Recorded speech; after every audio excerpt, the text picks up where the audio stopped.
Hey, I'm Nashi. I'm Rezlar. And I'm Frosty. Welcome back to the Value Pack.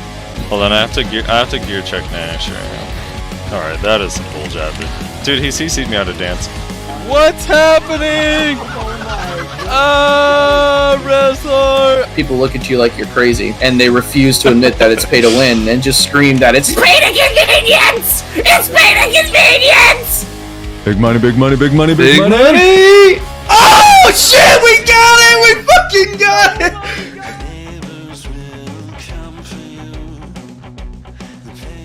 And welcome everybody to another episode of the Value Pack.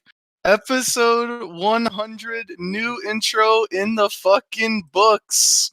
We're here, we got it, it's done. Finally got it. We finally got it. Dude, you put Nyashi's name in the intro. It's beautiful. Nyashi's name is in the intro, dude. He's officially a member. Welcome. Your probation period is over, Nyashi. We decided to bring you on full time. Wait, can I show the image of the original page? Yeah.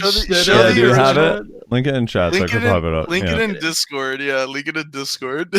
Let me grab it. Dude, that image really far up there.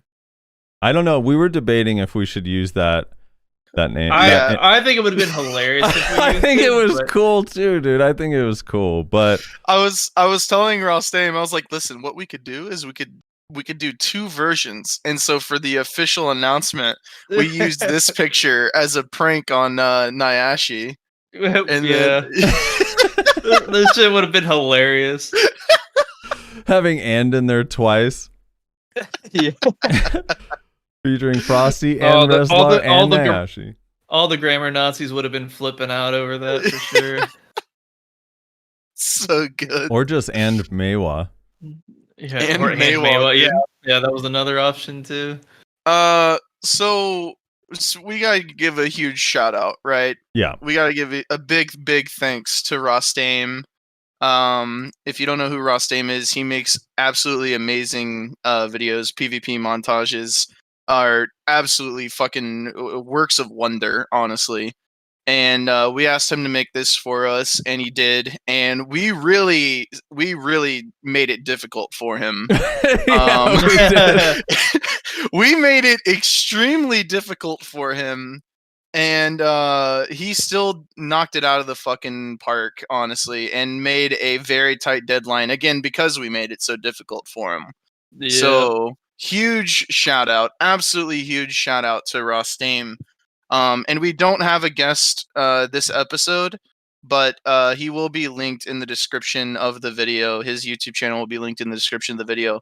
Go check him out. He makes absolutely amazing videos. The work he does is absolutely insane. I also want to shout out Yume for fixing that picture for me, because I tried to do it, the one that we just showed. I tried to fix it, and it turns out I'm incompetent. I know, shocker, right? Who knew?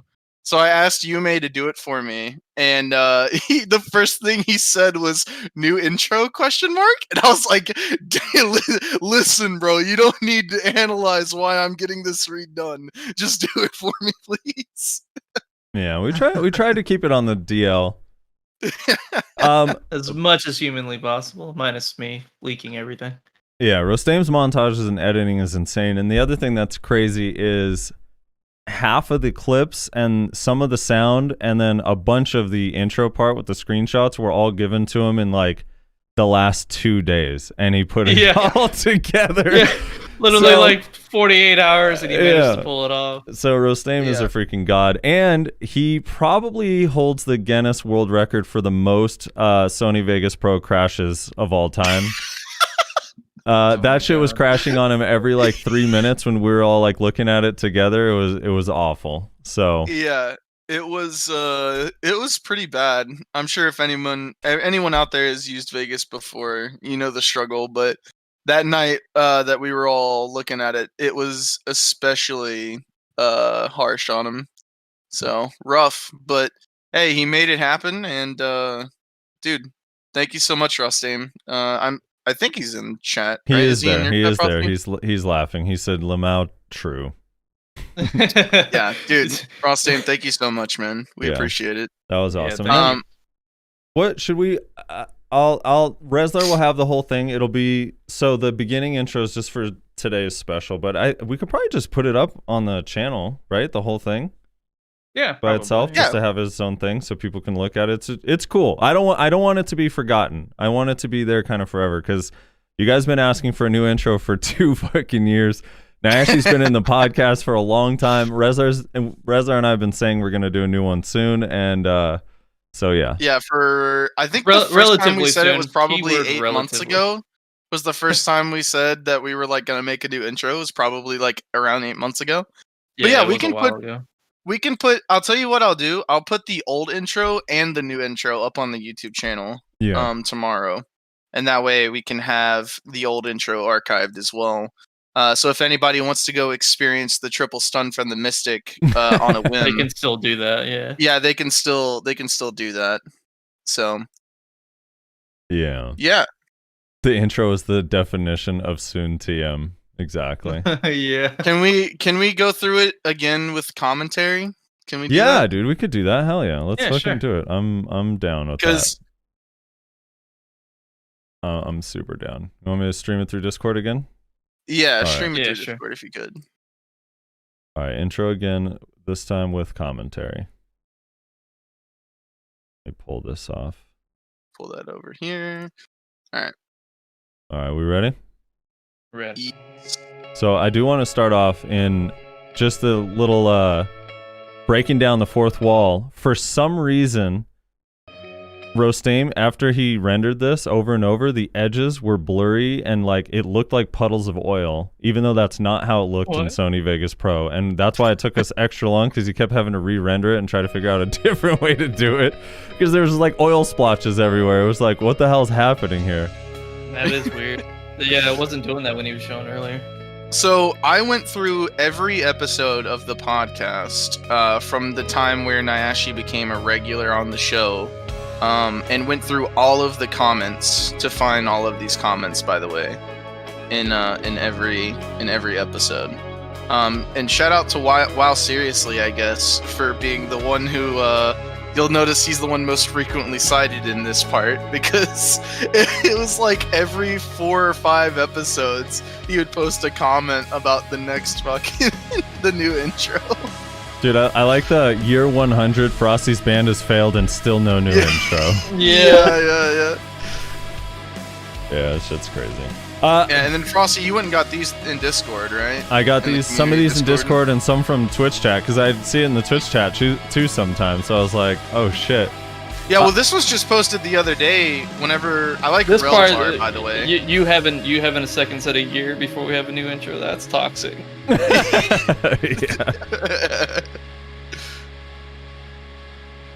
All right, we got to talk about the question mark, right? Hey, I'm Nash. Yeah. I'm Rezlar. And I'm Frost. Right Welcome here back. For some reason, Rezlar doesn't know. Here we go, dude. We're gonna get into it. I'm Rezlar. I'm Rezlar. And I'm Frost. He has no idea who he is, dude. Hey, I'm Nash. I'm Rezlar. And I'm Frost. Man, welcome back to the Value Pack. Maybe? I got Rostame to back me up on this. We sent him multiple takes, including the ones that you thought were good, and he chose to use that one because he was like, the other ones just sound so dead and lifeless. Yeah, because you know what, you were being what a little kid does when they're being a brat and they want something and they're like, no, I need you to do it this way, and you're like, all right then, but I'm gonna do it the shittiest way that way possible. Yeah. So that way, the way I like it still sounds better. Not. The reason why it was like that is because I was having to try so hard to make it how you wanted it to be. Listen to this. I got it individually clipped here. I'm Rezlar. Let's see how sad he sounds. I'm Rezlar. Probably because that was at like take 100, and I was getting sick of this shit. I was like, can we just move along? Listen to this, dude. He's like sad. I'm Rezlar. Oh, this was the rapid fire. Yeah. You put together the whole fucking clip for it. Oh my god, dude. You were just recording that whole thing. Of us doing the one where Rezlar grabs me while you're doing your intro, the one we were talking about. Yeah, so we thought that we might be able to put a bit in the intro where we have I'm Ron Burgundy. Exactly. I'm Ron Burgundy. we thought we would have a bit where Nayashe gets grabbed by a random Zerker at one point in the intro, but it ended up getting cut. It didn't make the Yeah. floor there. It was pretty cool, but it didn't really fit. It was a good idea. It was funny. It was funny, but yeah, it just didn't. It wasn't. It just gonna work. emphasized the whole thing whenever you guys ask if I'm being griefed by a Zerker. So it just. We also had a really, really fucking cool clip of Rezlar landing after rocket jump with like this sick flame background, and his silhouette was perfect. And I was like, this has to be in the intro. But for some reason, when I recorded it, I fucking had my mouse on the screen the whole time, and it's like dead middle of the shot. It is dead center of dead the center of the screen. shot, and I didn't even know it was in the middle. And Rostame was like, "Hey, what's this?" And he's like circling the mouse with his mouse, and I was like, "Oh no, I didn't even see that." Neither of us, because me and you both watched that several times, and neither of us noticed it. It had to be Rostame who was like, "Hey, wait a second," and we were like, "Huh?" And then he zoomed in on it. It was like, "What's this right here?" And we were like, "Oh no!" In 5 years, when you guys do another intro, you need to lower the quality of the mic so the other two don't sound like peasants. Hey, Piotr, you can fix that in post, dude. All right, we'll rehire you. All right, here we go. Continuing on. And I'm Frosty. Welcome back to the Value Multiple Pack. characters. Hold on, I was a have smart to idea. gear check Nash. Yeah. Nash Alright, griefed me that right is here. He also cool. wasted my Dude, V, he's knocked CC'd me me off my out of horse earlier. Otherwise, I would have got up. happening? Community night. Community This was at a night. community night. People look at you like you're crazy, and they refuse to admit that it's pay to win, and just scream that it's pay to win. This part is like ridiculous. Big How money, does it big even money, big money, happen? big Big money. Oh shit! We got it! We fucking got it! And that is right here. This moment was beautiful for me because Big money! right here is the most amount of silver Nayashe's ever had at once. Right here when he hit Oh, that tech. that's not true at all. He's never had that That's much not silver true. before, That- dude. It was like the biggest day of his whole BDO life. Oh man. That was also the loudest Nayashe has ever been in his life. I guarantee that. It was pretty loud. I won't deny. He was. Alright. We Fair like enough. Rostame was editing that part, and every time we got back They to had that, to tweak the volume. we were like, "It's still blowing our ears out. Can we lower that a little bit more?" Because Yeah. shit. Yeah. But in all fairness, I got that tri belt for free via the seals, and we were just started doing the whole thing where we trying to do enhancements on stream and whatnot, and totally expected it to blow up or downgrade at least because I was crowning it. So I didn't expect it to go at all. And it fucking went. And Nayashe was finally able to afford his often. That's crazy. Yeah, the band does sound a lot like Muse. They are very heavily influenced by Muse. That band is actually the band that I play drums for, and that is an not released song, which I did not ask permission to use for Oh this. no! Oh, no, are we in Copyrighted trouble? by your I own mean, band? I feel like I have 1/3 rights to it, right? Or 1/4, or however many band members we have. Well, luckily it's just a small snippet of it, so. Yeah, they'll not notice. I'm gonna send it to them. They'll be like, "Dude, we haven't released that song. The fuck?" And I'm like, "Oh, you're right." Oh, really? I guess Really? I We lost haven't? track because of COVID stuff. We haven't really been able to meet up yet, so I completely forgot we haven't released that yet. That's my bad. So if I get a copyright strike on this episode, then It's you Rossi's know who fault. it is. Yep. Yeah. Yo, fun fact about the copyright system. Last podcast actually got copyright claimed. Really? The entire like almost 4 hours of it. Yeah. Because of that like 20-second clip we used of Harry Potter on the broom. Are you serious? Yep. that- YouTube That system, one everybody. small clip. Wait, tell that that's not what happened. All right, first of all, that wasn't a Harry Potter. It looked like Harry Potter. That was an in-game clip. I was watching a King of the Hill. Succession I Wizard. was Yeah. watching a King of the Hill, and that was the hard counter to Wizards. Dude, that Harry Yeah, Potter but- clip was fire. I mean, obviously I'm disputing it, but the whole video got claimed because of a 20-second Harry Potter clip. So fun. YouTube. Trying to Great. take the proceeds, man. Yeah, dude, J.K. Rowling hasn't made enough money yet. I was wondering why Rezlar's net worth suddenly skyrocketed to $220 million.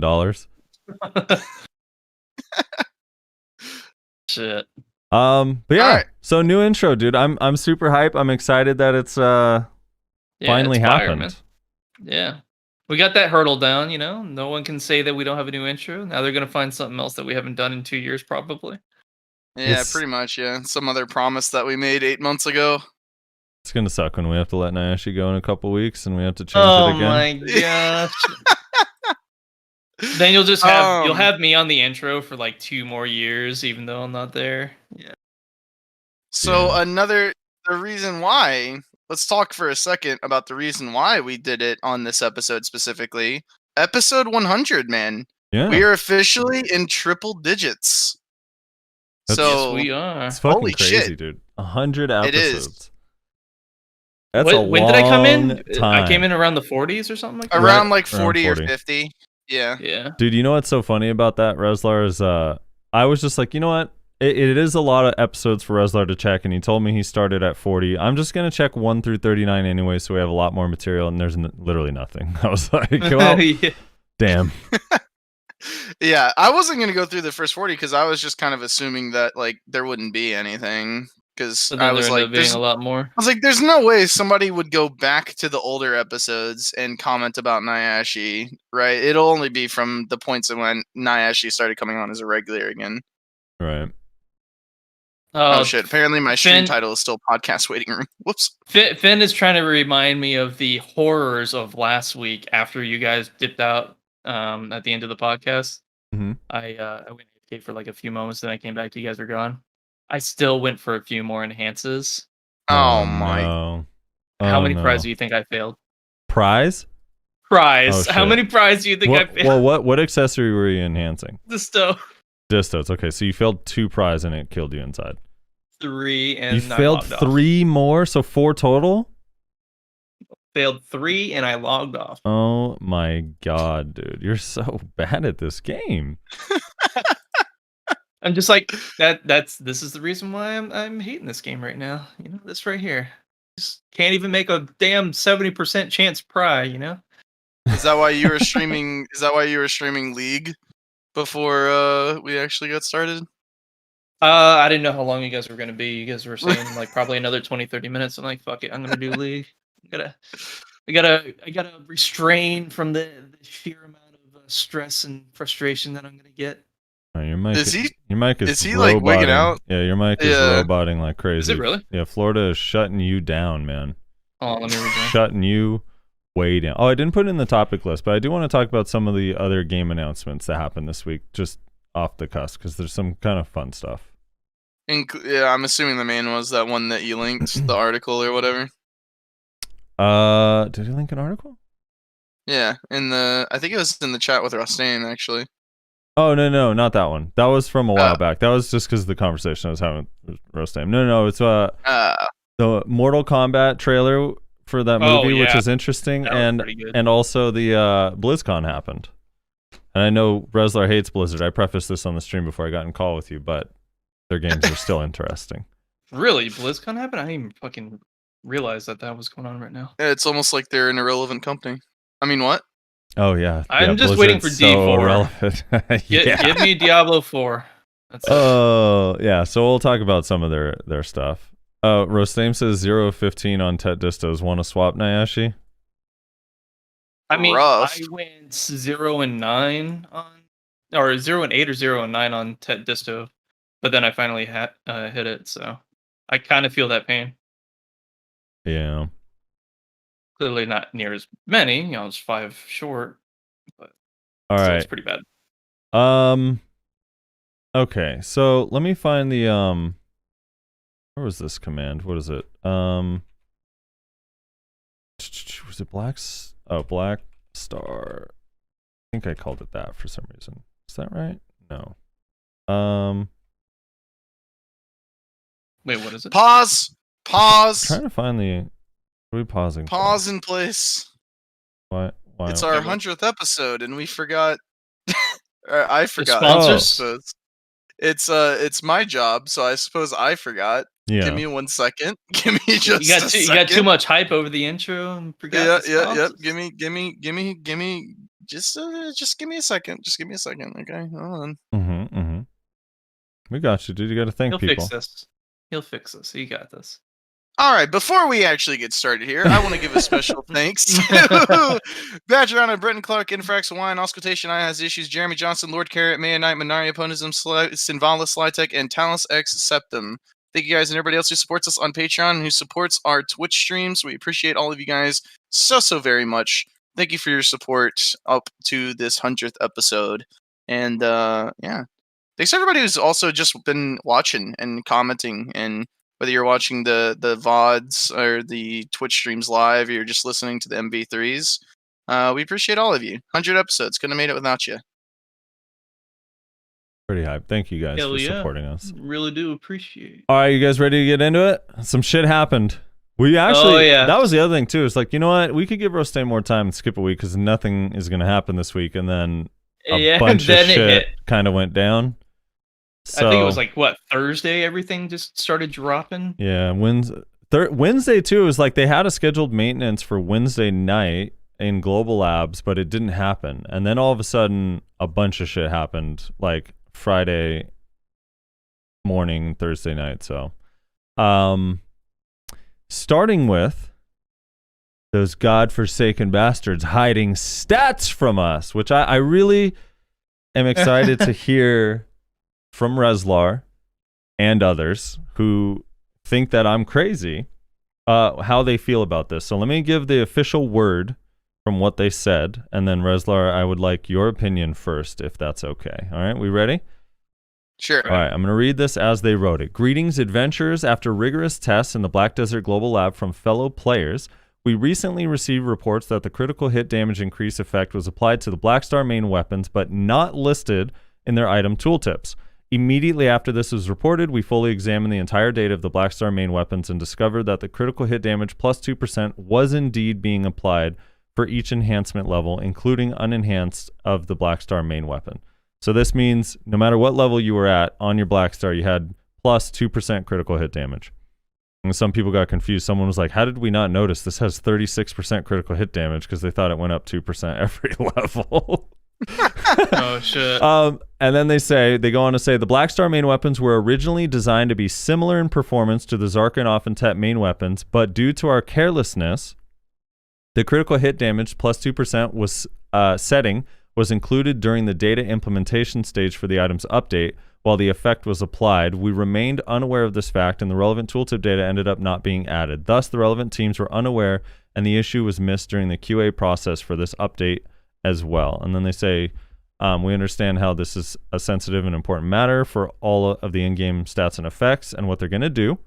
We'll get to in a second, but I want to go just to their ending sentence on the Black Star and what they intend to do just specifically about this item. So, as mentioned before, the Black Star main weapon was designed to have a similar performance with the existing Zarka and Offentet gear. Based on our original intent, we would need to remove the critical hit damage increase effect from the Black Star main weapon. However, since this effect is already applied to the live servers and not just Black Desert Global Lab due to our carelessness, we decided to add the critical hit damage increase effect to the existing Zarka and Offentet weapons, including Suppressed Zarka main converted from Tavala, Arsha main, Oasis from Moans, etc., for them to have the same critical hit damage effect as Black Star main weapon. As a result, today's update for the Global Labs has added critical hit plus 2% effect to Zarka and Offen, as well as the tooltip for Black Star and other weapons. So, your thoughts, Reslar? Because I know originally you thought that this was hidden intentionally, so I'm curious if you still feel that way and what's sort of going through your mind now. I mean, if they say it's not, then I mean, unless they're lying for some reason, which wouldn't make that much sense. Like, yeah, I mean, it seems like it's an Save accident. face. I mean, with save face from what? Like, we already know they hide other things from us, right? This will just be another thing that they hide for no reason when they should just give us everything at this point. But yeah, I think it's a good thing, you know. Add it to, instead of taking away from the Black Star, give it to the Offen and the Zarka. That seems like a fair thing to do. You have to do one of those things, but if you take it away, Blackstar people might get angry. So, makes sense to do it this way. Yeah. This is what I thought that they would do, honestly. But I gave the 3 options last week, and I sounded crazy because some commenters and people in chat were like, or what's actually going to happen is they're going to ignore that this is a thing and wait till it goes away and just never address it, which I'm just like, now I am surprised they reacted as quickly as they did. Yeah, that was like, what, 5 days to a week? The original At most? tester was, 2 weeks ago, and then Big and Shiny did the retest a week ago, and then they addressed it this week, and it's on global apps already. So, pretty crazy how fast it is. Yeah. Yeah, no, it was definitely a quick response for sure. Not to my surprise at all. I did have an often Tet user ask me if this means often is now better than Zarka. Nayaashi, can you answer that? Based on these changes, does this make often better than Zarka? Which is pointing me out specifically. Well, you're the only often Well, user I mean, I know. They got the same change, so whatever Exactly. state that they're both in would be the same, so nothing would change. It's going to both the Zarka and the often, so no, to answer that question, it does not make often better than Zarka. Right. Often just stays better than Zarka like it was often before. stays Yeah. better. Oh my It's not god. just leaps and bounds now, you know. So Yeah. Anyway, I think this is probably the best way they could have done it, because otherwise it just makes Zarka or Blackstar, like, honestly, it's not even the PvP, because as we talked about last week, like Big and Shiny said, and I was talking to a few other people, if anything, the crit damage makes them closer to identical in PvP, but the disparity in PvE is even bigger if it remains with 2% critical hit damage, right? Like, so it makes sense that they add it to the other weapons. I mean, I kind of feel like, I don't know, like this change is nice for sure. Definitely not complaining whatsoever, but just surprised, like, you know, like they just openly admitted that this was a careless mistake that they put through. I don't know. Yeah. I kind of feel like like Reslar mentioned, you know, I don't see any reason why them to lie, but you know, maybe they want to just go ahead and admit that this one was a careless mistake, so that we don't look into other items and find other stuff. Well, So, yeah. here's the thing with that theory, though, is so here's what they said they're going to do in the future. So they said, additionally, we discovered, or they said, we understand how sensitive and important a matter this is for all in-game effects and settings to be clearly displayed. That's why we sincerely apologize for not only failing to examine our work more closely, but not being able to find this issue in advance until it was reported to us by our adventurers. After completing our first investigation into the Blackstar main weapons, we also began to examine other equipment items as well.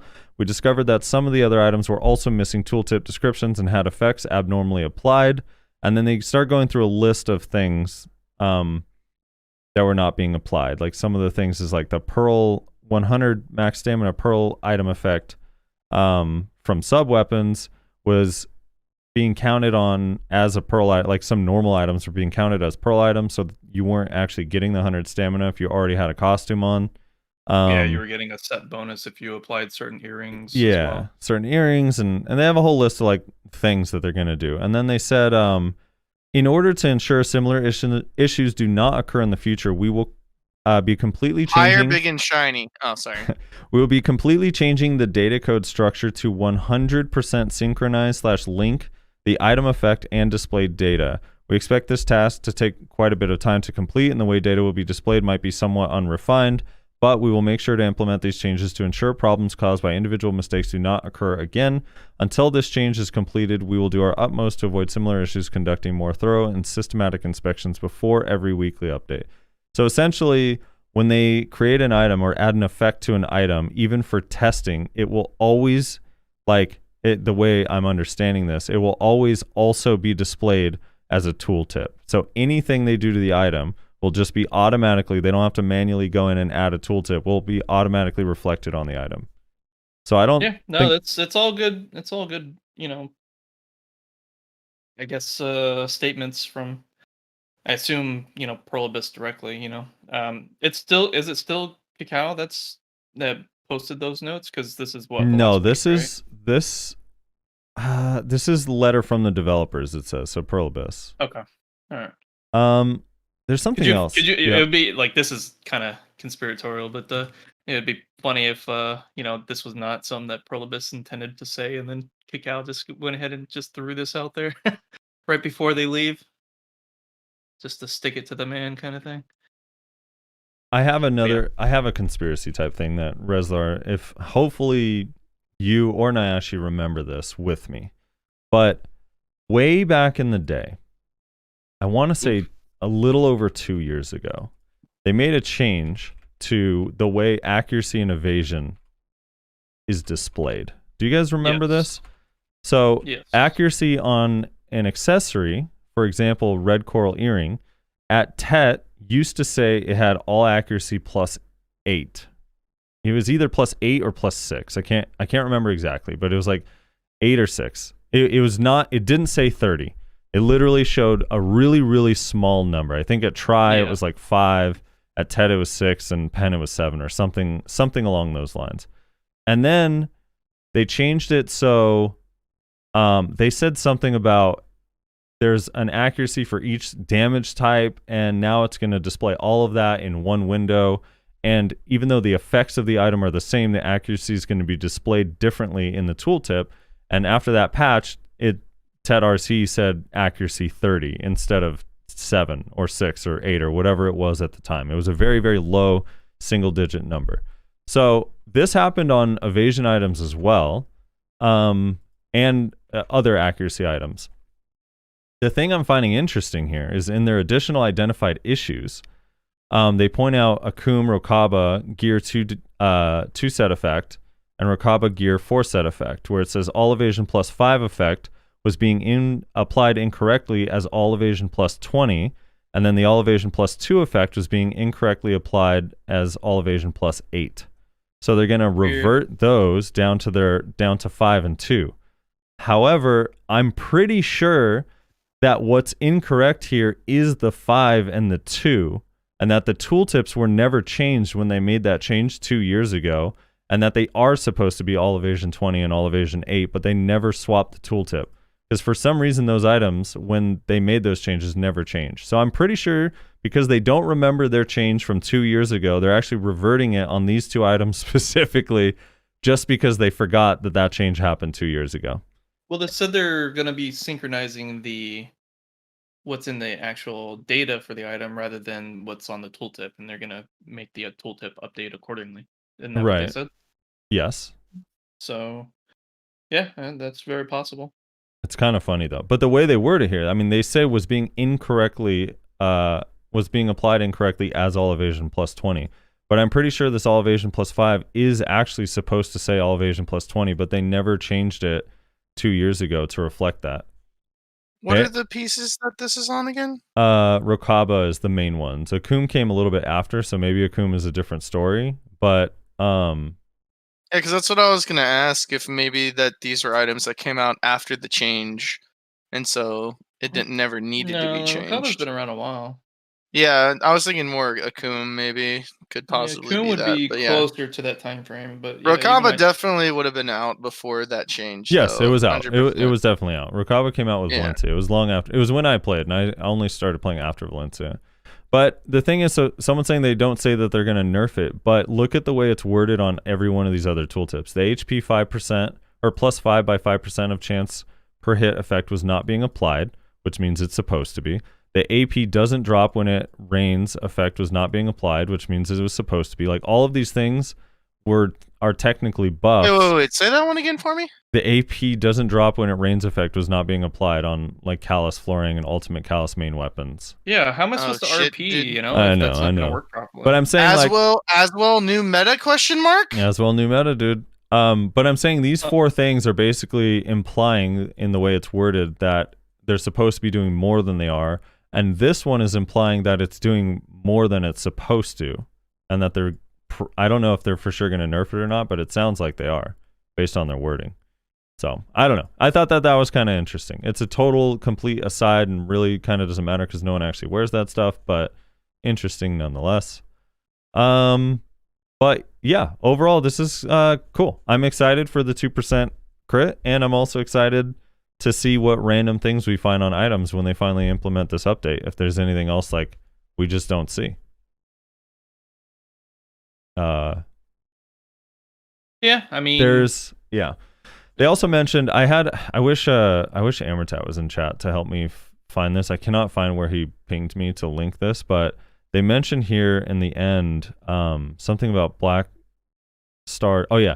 As for some of the issues mentioned above, certain set effects for the Black Star defense gear not being applied, the Topaz earrings, well, like they go through it, but they never actually mentioned in this note the Black Star defense gear, but in the Korean version of the note, they mentioned the Black Star defense gear. Did you know that Black Star defense gear had a bug, Rez, with their set bonuses?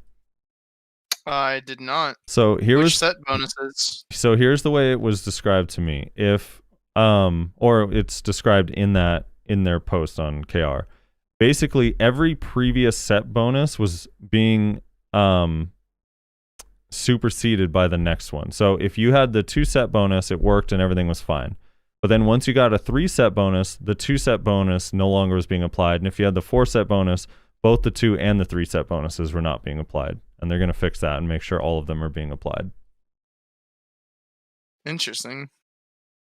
Yeah. So that's why you had to Hopefully- be at Tauros when you were with me the other day. I only have 2 pieces, but hopefully, along with this fix, they'll fix the 4 set effect for Black Star. Hopefully, what's wrong with it? it's dog shit. Is what's wrong with it. Oh. There's So- literally It's not really a There's- design issue. It's just There is it literally- what it is issue. there is literally no reason whatsoever to get 4 set Black Star. It literally doesn't make sense.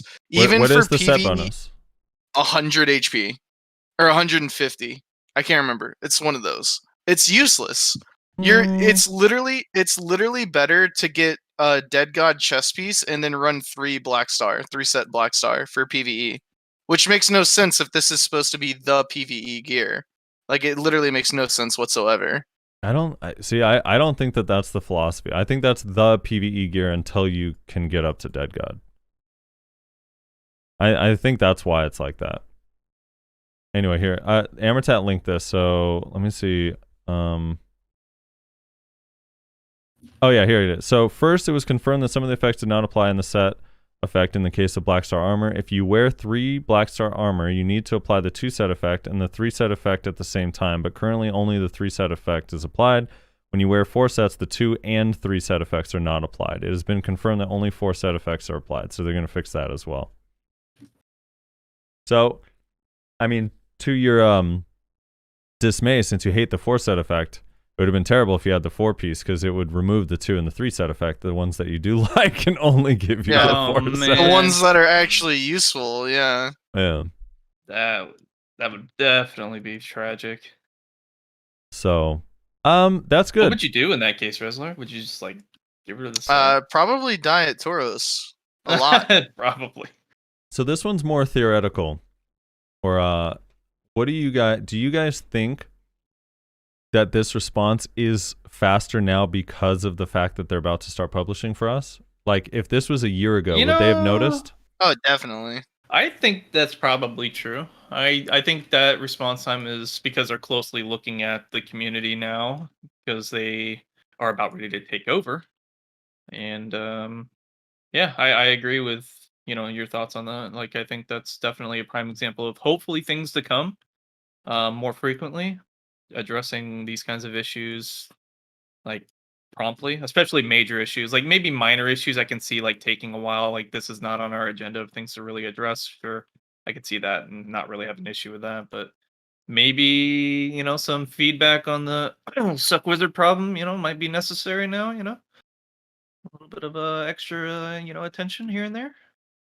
No, they heard that feedback and then went back in their notes and saw that they nerfed the 200%. So it's not really. Yeah, Yeah. It's they're like, it's yeah, problem no, solved. we nerfed this, guys. We've already done this. Yeah. that nerf already happened. You guys just probably forgot. Cool. Moving on. So that's Black Star. I said this before the podcast started, but I just want to say it on record on the podcast. I've played Suck Wizard for about 4 hours, and I feel like I'm ready to make a PvP montage. Do it, dude. You have to. You should. No, here's how it works.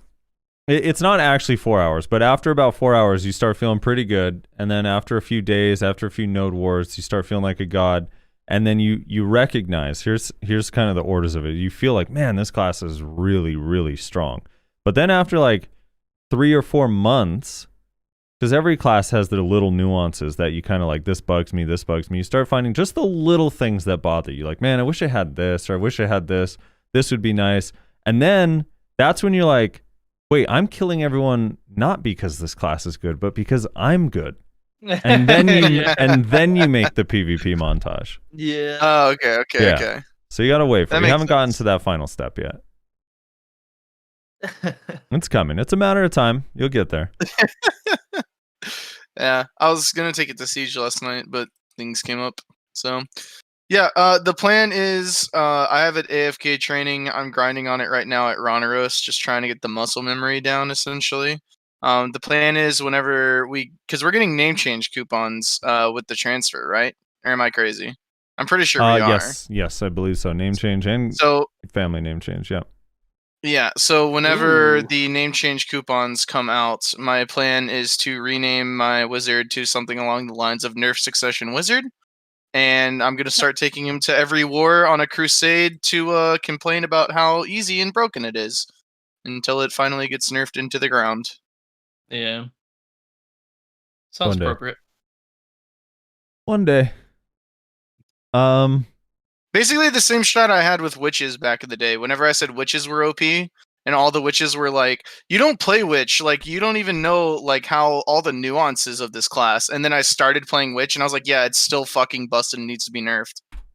I'm basically doing that all over again, but with Succession Wizard now. Right.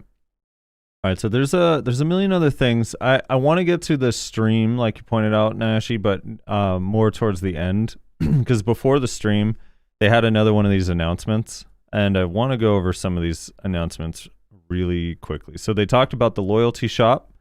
So this is an announcement from Pearl Abyss. I think they've gotten a lot of feedback and questions about the loyalty shop and if we're going to lose stuff in the loyalty shop, because some other regions have or have had in the past really shitty loyalty shops where either they don't have the weight or they don't have Valk's cries or they don't have the value pack, like some of the stuff that some of our server relies on. Like for me personally, I have a bunch of friends that don't ever buy value packs. They either get ones that they win off the marketplace or they use the loyalty when they want to sell a bunch of stuff. So Which is just like, what? I get it, and it's actually, a really good strategy to, try to avoid any sort of quote unquote. Oh yeah, if you don't want to spend pay to money, win that's convenience the way. wherever you wanna- That's the way to play. Is you just save all of your shit you want to sell until you can get the 1-day value pack, then sell it Yeah. all to get the bonus taxes, right? Or the Yeah, like reduced taxes. until rather. you guys like mentioned that was a thing, I was just like, really? And like I'd never even heard people talking about that, and it was crazy to me because I'm just so used to having a value pack up. And it's actually not that hard to do either, because you would think like, well, fuck, you got to sell everything in one day, but you can actually sell everything as long as you don't And then collect the money until you have yeah. your value pack active. You're good to go. Yeah. I'm usually starving with cash, so it's kind of necessity for me to pick up. So, but yeah, no, if I got myself into a little bit better situation with my silver rather than splurging it all and watching it all slowly disappear, maybe I would do the same thing. All right. Cut back on my spending.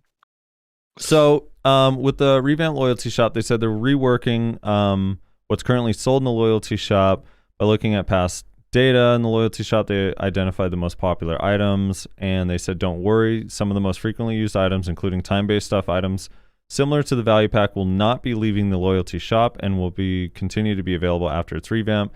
Additionally, once we revamp the loyalty shop, we're planning on making it possible for any adventurer who plays Black Desert to get 200 points from challenge every day. Afterward, we plan to update ways to obtain additional loyalties from a variety of rewarding and appropriately demanding in-game contents. So they're going to be revamping the loyalty shop a little bit. They said, I mentioned it, I think, last week on the podcast, but they did say if they are going to make changes to the loyalty shop or the value pack, it would only be as a net positive for the adventurers. It would not be to take stuff away. Those were their words. They may not stick to that in 2 years from now, but for now, that is what they said. So I'm inclined to believe them until they lie. True. And then you will still defend them anyway.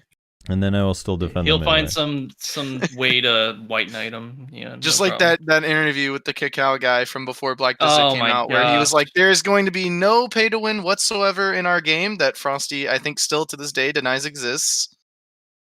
What? That the guy said that?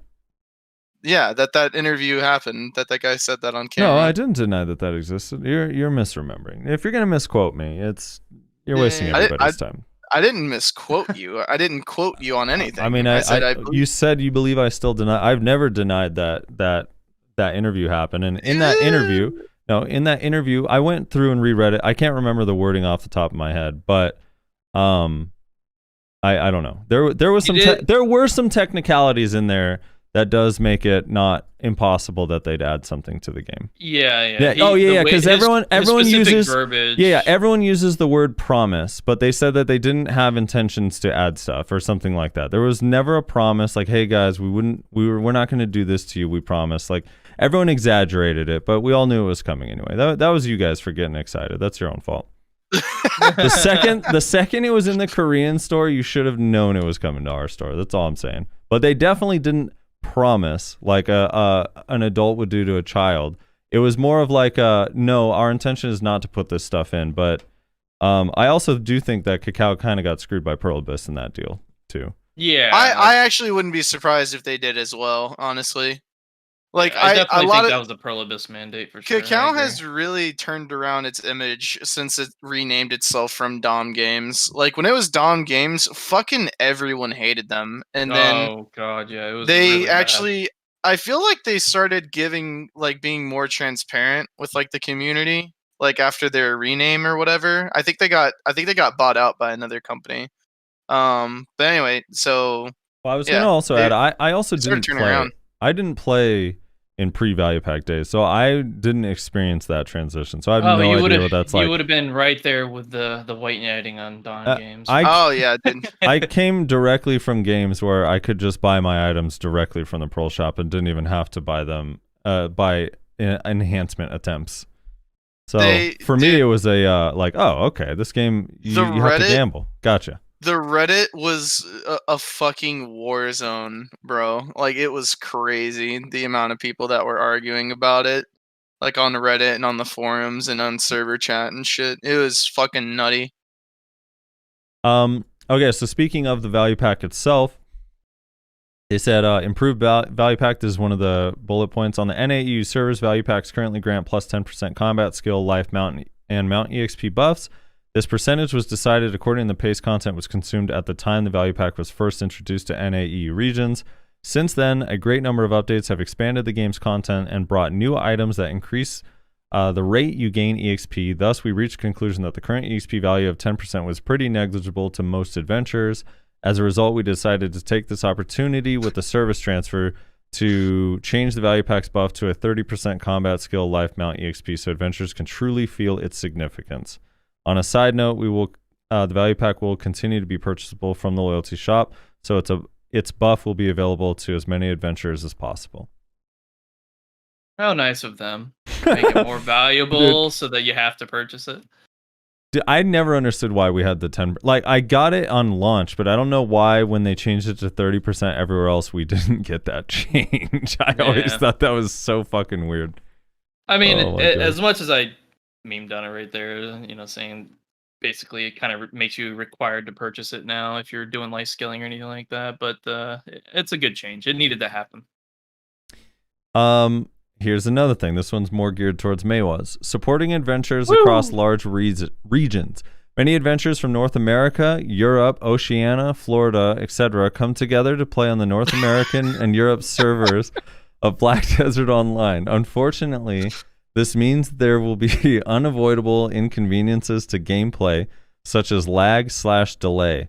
For the future, we will be looking into ways to reduce the number of inconveniences adventurers may face when playing across such large regions. Here are some of the plans for improvements that we have in mind.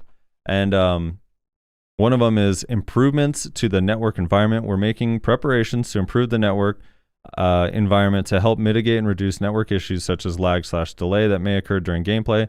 Our hopes is this will help adventurers better enjoy the game. And then the second one is potentially adjusting NAEU server world events, potentially Node War, Siege, world bosses, stuff like that, to make sure that it's fair and possible to reach for everybody or as many people as possible.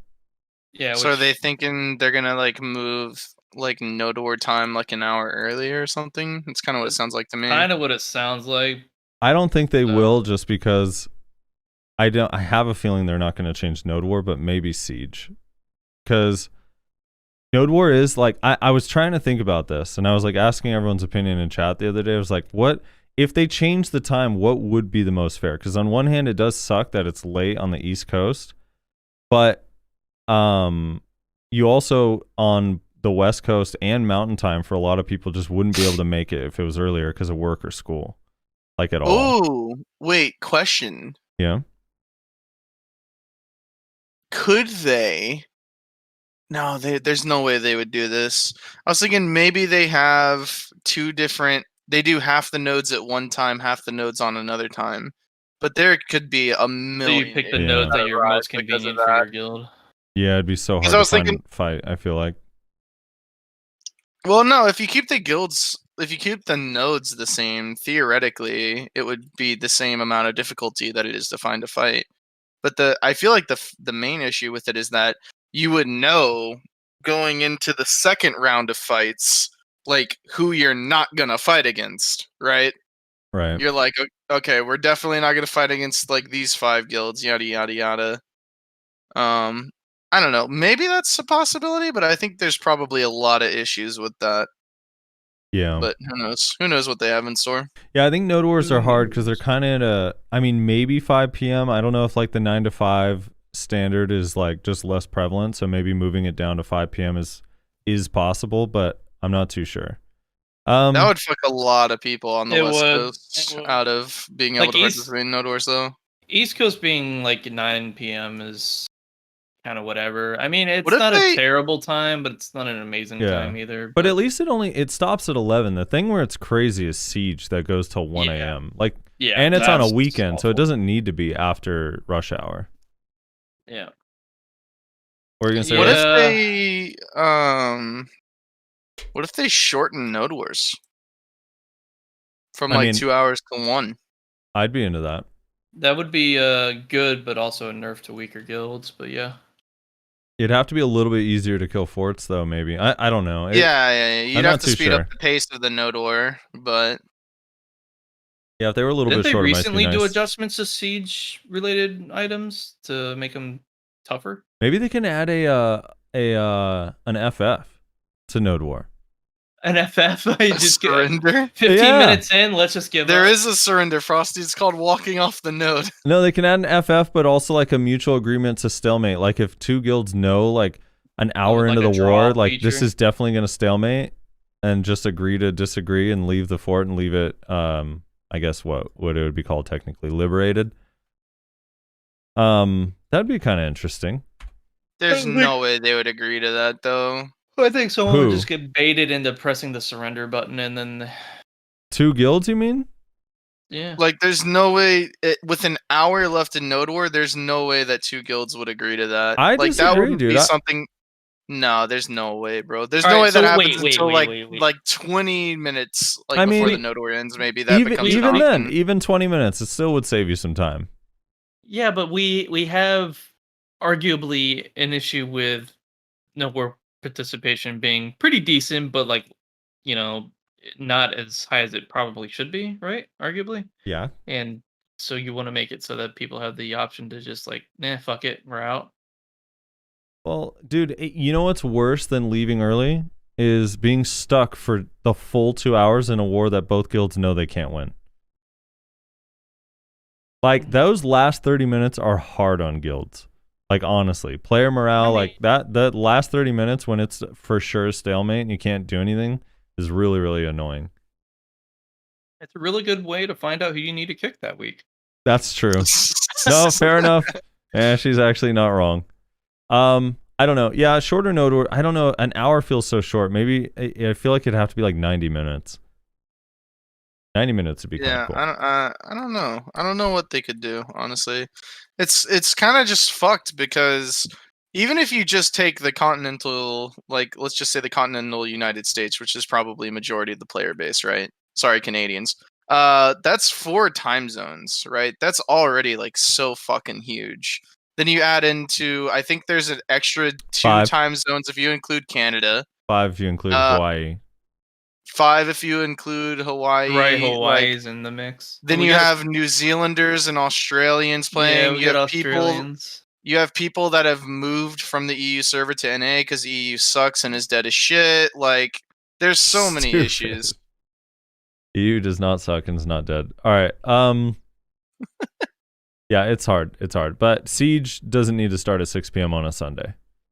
There's no reason why Sunday night I have to stay up. Like if I'm East Coast, I have to stay up until 1 a.m. when I have work on Monday morning. It's insane. All right. The other bullet point: new faces, new voices, new font. Changes to default customization. So they're gonna add some extra faces. I guess that you can some starter faces. I guess they already had these on console, and now PC's getting them. So I guess console's ahead of us in content.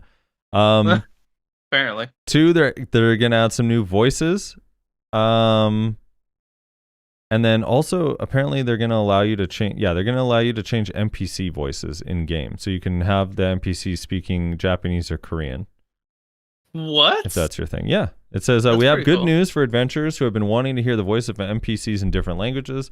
Besides just default English voice lines, you'll soon be able to hear the Korean and Japanese voice lines as well. Whenever you want a different experience when talking to an NPC while adventuring, how about giving a different voice line language a try through the in-game options?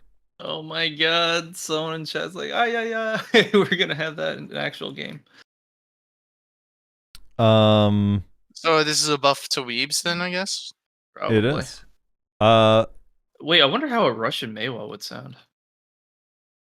Be interesting. New Also, so Yeah. if you change the character, the voice like to another language, is that going to change every other character's voice as well, like player characters? No, I think it's I think this one is for NPCs. It's just NPCs. Okay.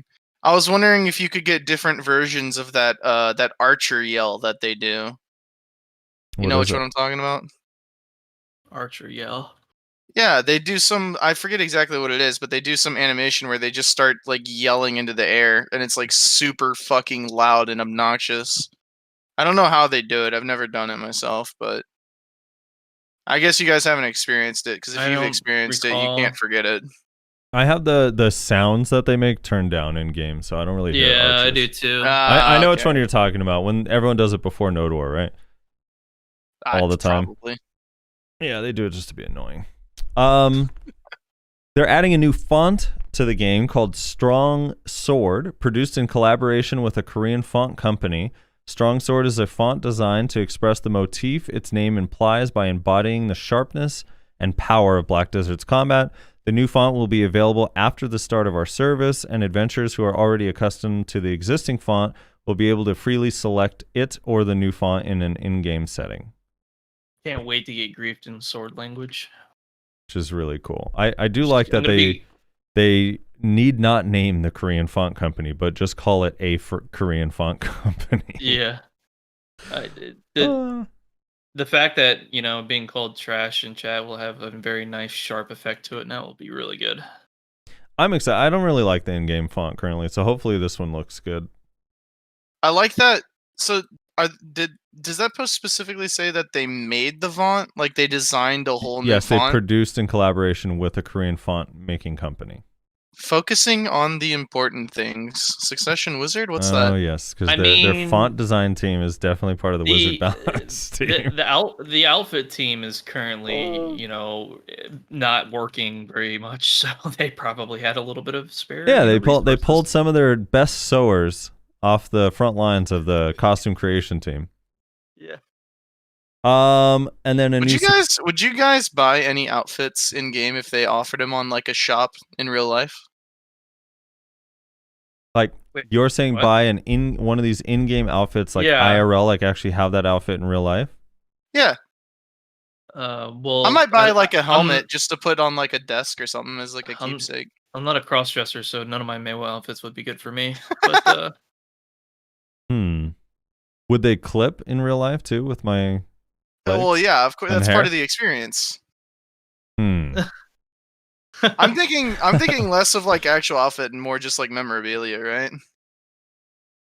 I mean, would it Like you be could- weird to see a warrior face camming with a Doomsday outfit? yeah. Just got the full Dude. thing. That sounds like something Moreland would do, honestly. Just one stream turns it on, he just has that. Yeah, I don't know. I mean, maybe for a souvenir. I don't know. The though, I doubt berserker it. costume in real life, please. Oh, weapons though. DK swords. That's a good point. Yeah, that's what I'm Dude. talking about. Yeah, like Could you could- imagine trying to carry around the giant cannon on your hand all fucking day? Would it be to scale, Resler? Like, would I be able to get a full size chakram? I mean, I don't know Oh, about wow. that. Because that would look sick in my room, actually. I would That put a actually chakram would. short sword and a kunai in my room, even though I'm probably gonna Yeah, roll with your off new kuno. office setup? Yeah. I feel like there's a lot of things they could do to make money instead of making the game more pay to win, but I don't know. Yeah, they could start with in-game costumes instead of out-of-game costumes, though. Yeah, I think that would probably go a lot farther. They also say new support systems are being prepared. They're very vague about this, though. So they're gonna add more stuff, more ways to support new, returning, and existing and veteran players. Right now, as it currently stands, you email this particular group email, and it just goes nowhere. So that's how the support's gonna continue. Yeah, From here on Nayashi's been emailing their lead dev mailer demon. Hey, That's a nerdy eventually joke. it'll I reply. apologize. All right, moving on. What else we got? We got some Global Lab stuff as well today, or not today, but just in general. Do we want to do the Global Lab notes or that event that they had? Event. Which event? Well, they had the stream the other day. Yes, Friday. Right. Yes. Where they basically were doing like a Q&A, answered some frequently asked questions. There were some you wanted to cover, Nash. I What, don't related remember to them all. a 5-minute game of hide and seek. Yeah, they did a 5-minute game of hide and seek, and then they had a little teaser thing. But what was there some of the questions you wanted to address, like as far as I think you addressed all the things I kind of wanted to point out earlier with the value pack for the loyalty people. Okay. And the lag latency issue that they're addressing, which you've already mentioned basically all the highlights. The new launcher? They said there's going to be a new launcher. They said that I'm pretty sure you'll just get it through the launcher we have, but they said it's actually an entirely new launcher that you'll have to download. Oh, that actually I missed, so I did not realize. Um, So that clears up Redslar's concerns about them still having cacao displayed on the game. yeah, week. I'm glad I didn't make that bet. I don't think that's going to happen. I'm pretty sure they'll get rid of that really, really quickly. Oh yeah. They I guess just to reiterate again for like the umpteenth time, just in case there's any individuals that are like a little late to the game. Wait. Make sure you transfer your account info. yes, They're going to easy anti-cheat? yes, they're going to easy anti-cheat. They're leaving whatever we have now, XIGN code or whatever it's called. Isn't easy anti-cheat like really easy to get past though? Like for Well, I mean, it's in the Well, name. So. XIGN code has also been. I mean, I don't know you've shit seen the about- history of hackers. I don't know shit about XIGN code. I've heard a lot of bad stuff about easy cheat though. I've never heard of XIGN code. I don't think before this game, honestly. Yeah, I'm You not can really cheat. sure. You can cheat easy with easy cheat. Yeah, I'm pretty sure Lithics that everything in game is going to remain intact. Like, I don't think you're going to lose anything from your rewards tabs or anything. They used easy cheat for ArcAge bots and whatnot are still very prevalent. One of the interesting things was they mentioned Oh, I lost my train of thought now. This happens when you don't eat breakfast. Oof. Here, let me stream this for you guys. If you guys want to watch this teaser, we'll watch it together. But what was the other thing they mentioned? Oh, the glitch in the gold or whatever. Yeah, the glitch in the gold. No, there was something with one of the other changes. There's the anti-cheat thing. Are you talking about the the what? I don't know. Mina just said that they're adding a Pearl Protect to prevent/detect macros.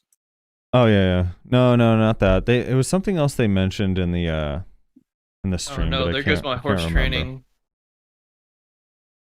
Oh well. Woo, Yeah, here it is. The guild name. So this is interesting to me because obviously a lot of players that haven't played for years and have no intention to relog in because they're never coming back to the game.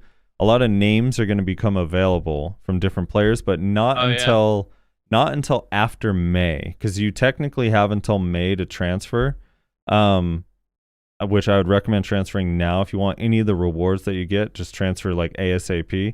But the absolute deadline where they just are going to start deleting everybody is May 31st. But the more interesting thing to me was the way they're handling guilds. So they said as long as a single person from a guild has applied for the data transfer, then their guild will remain intact and they'll be in the guild when they join. And if the GM doesn't apply for the data transfer, then it's going to be like when a GM or whatever gets banned and it automatically assigns whoever takes it first. So if make sure your GMs all apply for the data transfer or they may lose control of their guild. And then that is a pretty big thing. Yeah, and then the other thing that I thought was interesting is any of these dead, like really, really dead guilds from a long time ago. The old names. All their old names are going to be available. If they have no active members in their thing that didn't apply for the transfer, then their guilds are going to be deleted, like literally the first day. So there's going to be a bunch of old guilds that have 0 active members that are, going to be available. So that's kind of interesting. Yeah. Might see some new guild names in the next few weeks from people. Some rehashed old ones that were taken. Or you said May 31st, right? No. So that's May 31st is for the actual players and their accounts. The guild thing is coming up. That's like that happens like literally the first day. So you have to have at least someone has to have transferred by next week in your guild, but literally you only need one person to have transferred, so to save your whole guild, and preferably the GM, so that they don't lose the control of their guild. Everything. Yeah. Yeah. So I thought that was kind of interesting. Nice. All right, so here we go. Let's listen to this little trailer. It's literally like 7 seconds, and here we go. This was the teaser that they gave. They said there's going to be more information, I think, during their stream for the anniversary event that's coming up in early May.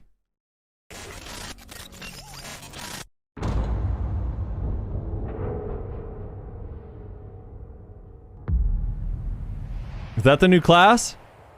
I apologize for my voice in there. That was in the clip. You were really excited right there. I was wondering why you were so quiet. I was like, wait, why is Frosty so quiet? Yeah, I don't know. To me, all this looks like is a cacao coin. I don't know what am I looking at here. I'm curious if anyone can decipher anything out of all the fuzz. Well, here's the cool thing. Someone pointed out, this is what's so cool about when there's a lot of people that are participating in something. Someone did decipher some. Hold on, let me find this post. Someone actually did find hidden message from Pearl Abyss. So someone posted a screenshot. Let me save this real quick so you guys can see it clearly. Save image. The new class is going to be a hacker. And I don't know if this is accurate, so I'm repeating what they're saying. But someone posted this image. Posted in the chat. Let me pull it up on the screen. Yeah, I saw those numbers as well. Yeah, someone posted this image of the numbers that on like they paused it and asked like, is there any way? Someone posted this on Reddit and asked, is there a hidden message from Pearl Abyss with this? The number one most upvoted comment, which is fucking perfect, is quote, the total amount of silver wasted going for duo. That's which is pretty funny. good. But someone said those are consecutive digits of decimal expansion of the golden ratio. Okay, which means something, I'm sure, but no idea what that means. Interesting. Yeah. So those numbers are something, but I don't know why. This is the amount of money that they're going to make off us when they introduce the new Pearl items. This is the amount of money they're about to make. This is the amount of money that they lost fucking giving Cacao a cut for these last 5 years. Oh, yeah, there's that. Rune helmet in the top left. Yeah, I don't know. No, that's the Crimson Desert graphics. So it's interesting, dude. Okay, play it out for us.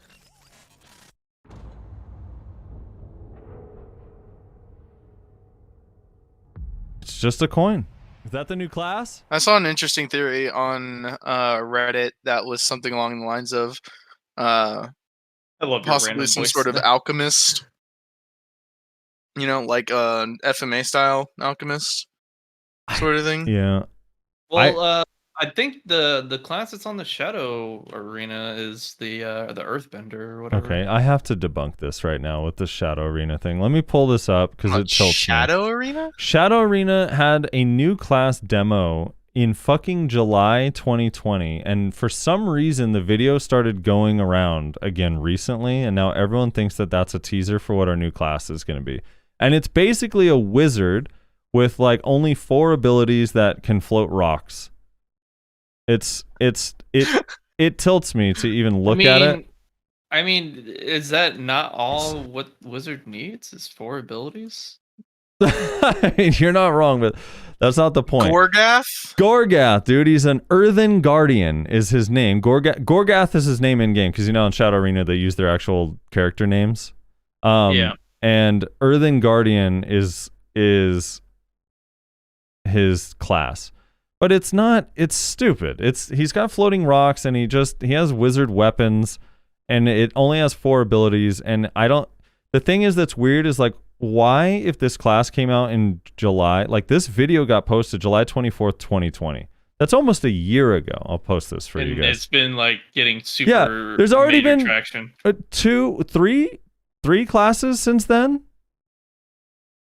Right? No, 2. Wait, Hash and Nova for sure. One every quarter. Hash and Nova for sure. Like, why would... It's just stupid. I don't know. So, Amritat thinks that it's definitely the class because in the teaser there were 2 rocks to the sides and he's holding 2 rocks. So he thinks that means it's confirmed.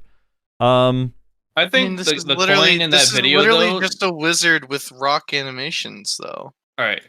This is my theory. The coin in that video, it means we're getting a gambler. Wait, Lon's in Shadow Arena now? No, actually, we gotta revisit Shadow Arena at some point. All right. No, you don't. That's a lie. That's a dumb lie. Dude, we haven't played it since it first launched. I got a bio real quick, but yeah, what do you think? Oh, here, I'll post it here for you guys in this chat too. But yeah, I don't think Gorgath is the next class, but I could be wrong. I'm prepared to take the L on this one. I think it's based on the coin and the numbers, which indicates the amount of money that was received at that one Valencia node war. I think we're getting a gambling class. He has enhanced success rate. Or maybe we're getting an in-game casino. Like where you can actually cash currency for the region passport, where you can actually gamble, like literally just gamble like silver away or items or things. Yeah, maybe. Yeah. Is that a stretch? Yes, it is. Someone mentioned the coin is the new cash shop currency for the region passport rat. So you think you're getting a new fucking region? No, but that might be. I thought we were supposed to get Demon Land first. I wonder if I don't know who fucking knows what's happened to Demon Land. I wonder if maybe we're getting another Port Rat class though. We might be getting another Port Rat class. What is the Port Rat class that we have currently? We have a couple, I think, don't we? We have Tamer and Lon, I think, and then Musa and Maywa are from a different nation, I think. Yes, they're from a different nation, but it is overseas. I think Tamer and Lon are both from the Port Rat region, I believe. Or no, is it So- Musa and Maywa that's Port Rat, and then it's Tamer and Lon are from somewhere else? Fuck, I don't remember. I know May was supposed to be like a street rat type thing that turned into a warrior. I think is what it is. I'm pretty sure all 4 of those are from the. No, I don't know where Tamer's from, but I'm pretty sure the other 3 are from the same area because the teaser trailer on Lawn in one of them was showing it in Port Rat, wasn't it? Oh, okay, it was. I thought for some reason I thought Musa and Maywa were from a different place, and Lon and Tamer were from the same place. Yeah. Amara's saying Musa, Mewa, Lawn are from there. It's all Asian culture. Yeah, I don't know. I don't remember But where Tamer's from somewhere else. Yeah, Tamer's from Tamer- the Battle Arena, King of the Hill. Mina is saying Tamer's- Tamer and Lon are from Tamer's from Hafso. the underage village. Oh my Oh, god. Mina's saying they're all from the same place. So Okay. I just don't default remember where there Tamer on is. these things. So do you guys think that this teaser is for a new class or something else? I don't think this teaser has anything to do with a new class. I think it has to do with how much money they're going to be making when they take over. It's going to be great. They're just so proud that they had to make a whole new video teaser on it. I mean, I almost feel like it has to have something to do with the new class because, like, they've been pumping. Like, as soon as a class gets fucking like released, they're already like, all right, here's the teaser for like the next one, right? Like, they've been absolutely pumping these things out. Do you have Yeah, but the actual hash was video? July and Nova was December. Like, Frosty, do you have the actual video for that? no, I Teaser don't. trailer? It was from the stream. That's why I Oh. don't have it. Dancy Love sent me this image. Let me post it in here and says it's.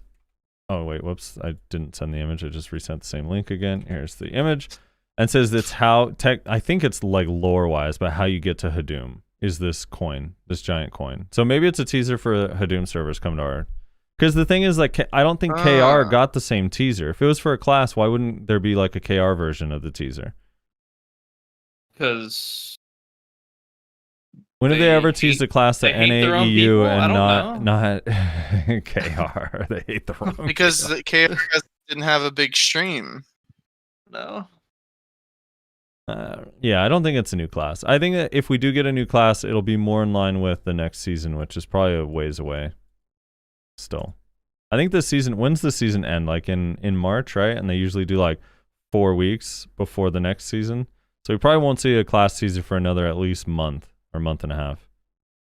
It's a portal that sucks your MasterCard dry. Well, I mean, we already have one teaser, right?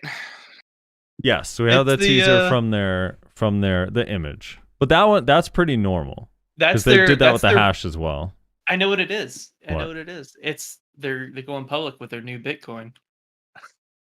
Ooh, I like that one. Ooh, Pearl coin, fucking Girl coin, baby. cryptocurrency, Pearl coins. Yeah. Yeah, that actually, you know what? I'm with it. I agree. Yeah, that's something they'd be excited to tease to us and not their shareholders. That makes sense. Exactly. You know, we have so much faith in our Well, because our player they're base looking- to invest in our company. You know, they're looking at the success of Dogecoin, and they're like, we gotta get in on this while the kids are hyped about it. You know, The It's success like all of the Dogecoin. you see all those recent commercials where like Bitcoin's the new currency and you need a new kind of card for that.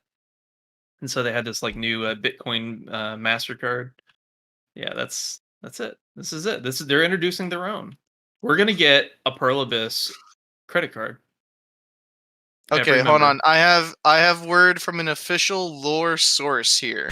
Oh, Tamer, God. Lon, Musa, Mewa, Ninja, Kuno, Striker, Mystic all come from the Far East, which so far all seems to be part of Hasso, but isn't really explained in depth. So all we know is they're from the same place that's called Hasso that's to the east. So is that not Margoria? That is a different place, right? Because northwest is Margoria. This is east, right? Technically, hasn't our characters still not regained their full I don't memory? know. We just have this like No, weird. you're thinking of partial IRL after last night. Oh yeah. You know how May was be chasing around them streets of Florida. Yeah. Yeah, so that's a teaser. I don't. It probably has something to do with Hadoom server. If I had to bet money, it has something to do with Hadoom server. Nebron is saying Hasso Kingdom is the landmass, which includes Port Rat. So Yeah, that's what I'm being told now. Hasso is the continent that Port Rat is on. yeah, maybe it's But east why of does that it say- continent. Maybe it's east of the continent, not east of where we are. Yeah, I don't understand how it can be east if it's northwest. Is fucking Nayashe hungover again? Yeah. Is the world that this game takes mean place again? on so small that it's already wrapped around at that point? Like, I don't understand. Our continent doesn't have a name? Yeah, it does. It's called the United States of Pearl Abyss. It's the most free country in the world. I don't know what you're talking about, Jimmy. As long as you buy Apparently- pearls. Apparently, Nova's storyline answers the blank memory question. So what is the answer? Can you spoil it for me? For us, please, so we don't have For to us, even yeah. think But about it again. isn't the Nova story not complete yet though, and that's why all the Novas have to hold on to that fucking key? Key. I deleted And there's that a key. key you get for the Because story. you're a clone of the true heir of Calpheon. That explains Nova, but No, that's Maybe they're saying- true for all classes. We're all the heir of Calpheon. Maybe they're saying that her memory loss is explained in her story, but not Yeah, the other classes. Yeah, it's just the way they were. I want to Clones know were- the lore behind the Striker Awakening outfit's helmet being hair. I also am curious to know what the lore behind that is. Yeah, I want to know why he has an 8th grade haircut for a helmet. Okay, moving on. Black Desert Global Labs. We got some changes again for the translations. Thank you, Black Desert Foundry. Always providing some nice translations for us. Okay, so a couple things with the Node War stuff. There isn't a whole bunch here, except that they're still working on stuff, but they did change the UI of the map, which I think actually looks pretty cool. I'm just going to send this image to you guys so you have a high quality version. If you look at that map that I sent you in chat, whenever a guild occupies a starter node and connecting nodes, they get designated a color. So you can see all of the nodes that they own are highlighted by their color. So the bottom guild, the Magical Shard guild, owns that whole bottom area. So that's all their nodes. And then the starter nodes are the ones with the yellow flag, and the connecting normal nodes are the blue ones. Interesting. So that's kind of interesting. And you can see that on the map. They also made it so... I like how there's a memory fragment guild. Yeah. Well, it's all a bunch of pay-to-win items in there, dude. Yeah. They also have added a UI to see health bars on forts. I believe you can see it from the map. All forts. Yeah, all forts. I believe you can see it also from the map. In game. But yeah, it's readily available on, I think, the GM's UI, or was it all? I can't remember the specific wording, but I know they said they wanted it to be readily visible, so it's like basically on your UI when Node War starts, so you can see which forts are being attacked more quickly, so you can respond accordingly. Yeah. Also, I don't know if can everyone see these health bars? That's my question, because it would be kind of interesting to be able to see what every fort is at if you're just spectating a Node War, like you can with Conquest Wars. Or are you just asking? No, I'm asking. I'm just asking. Oh. There's the link to Black Desert Foundry, but this is like a screenshot of what the node health bars look like. I mean, they're just whatever basic health bars, I guess. Oh, yeah. Yeah, they're pretty basic looking. I think they'll be fine. But hopefully everyone can see. I kind of hope everyone can see it, because I think it's interesting. No, we're not. I don't know when we're getting this. They haven't said the exact date that it's coming, but then they just fixed a bunch of bugs and stuff. They also updated the shop, the win shop. To add on to the fort thing, they said you can hit that flag and auto start navigating to it much more quickly. Right. So if for whatever reason you want to AFK run to your fort, you can definitely get there. Yeah, well, it'll be nice, like just being if you can just click it like a quest, that'll be cool because I mean, it'll be good to see the pathway at least. That way you can, more quickly get to it. Yeah. Lord knows how many times people get caught from a concealment ninja while looking at their map, you know? Yeah, and all the adventures that you're gonna have when you take their auto path, that tends to like send you backwards and then forwards and then backwards again. Yep. Eventually, you'll get there. So they changed some of the shop prices. Kaffir stones are a little bit more expensive now. But I think that's okay. I think you only get 50 now instead of 75 for 100 million coins. Or maybe it was 50 for 75 mil, whatever it is, but now it's basically 2 mil per Kaffir stone from this shop. Marnie unstable fuel, half off. Kind of cool.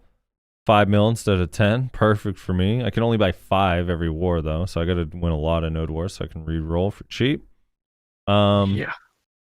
You can only buy 5 Marnie fuel every war. Yeah, that's what it says. That is like so little. Yeah, that's. I not even get putting worth a it cap being in- on it, but it should probably be at like, I don't know, at least like 25. At least let you get like 25. How much do you need? to do For it? my Depends on gear, your I need about 290. Yeah. Yeah, I would think 25 would be pretty good. 25 would be a good limit, I feel like, honestly. I mean, I guess if you consider the value of 5, let's see. What does it normally cost you, Silverwise? 10 10. per. 10 mil per. 10 mil per.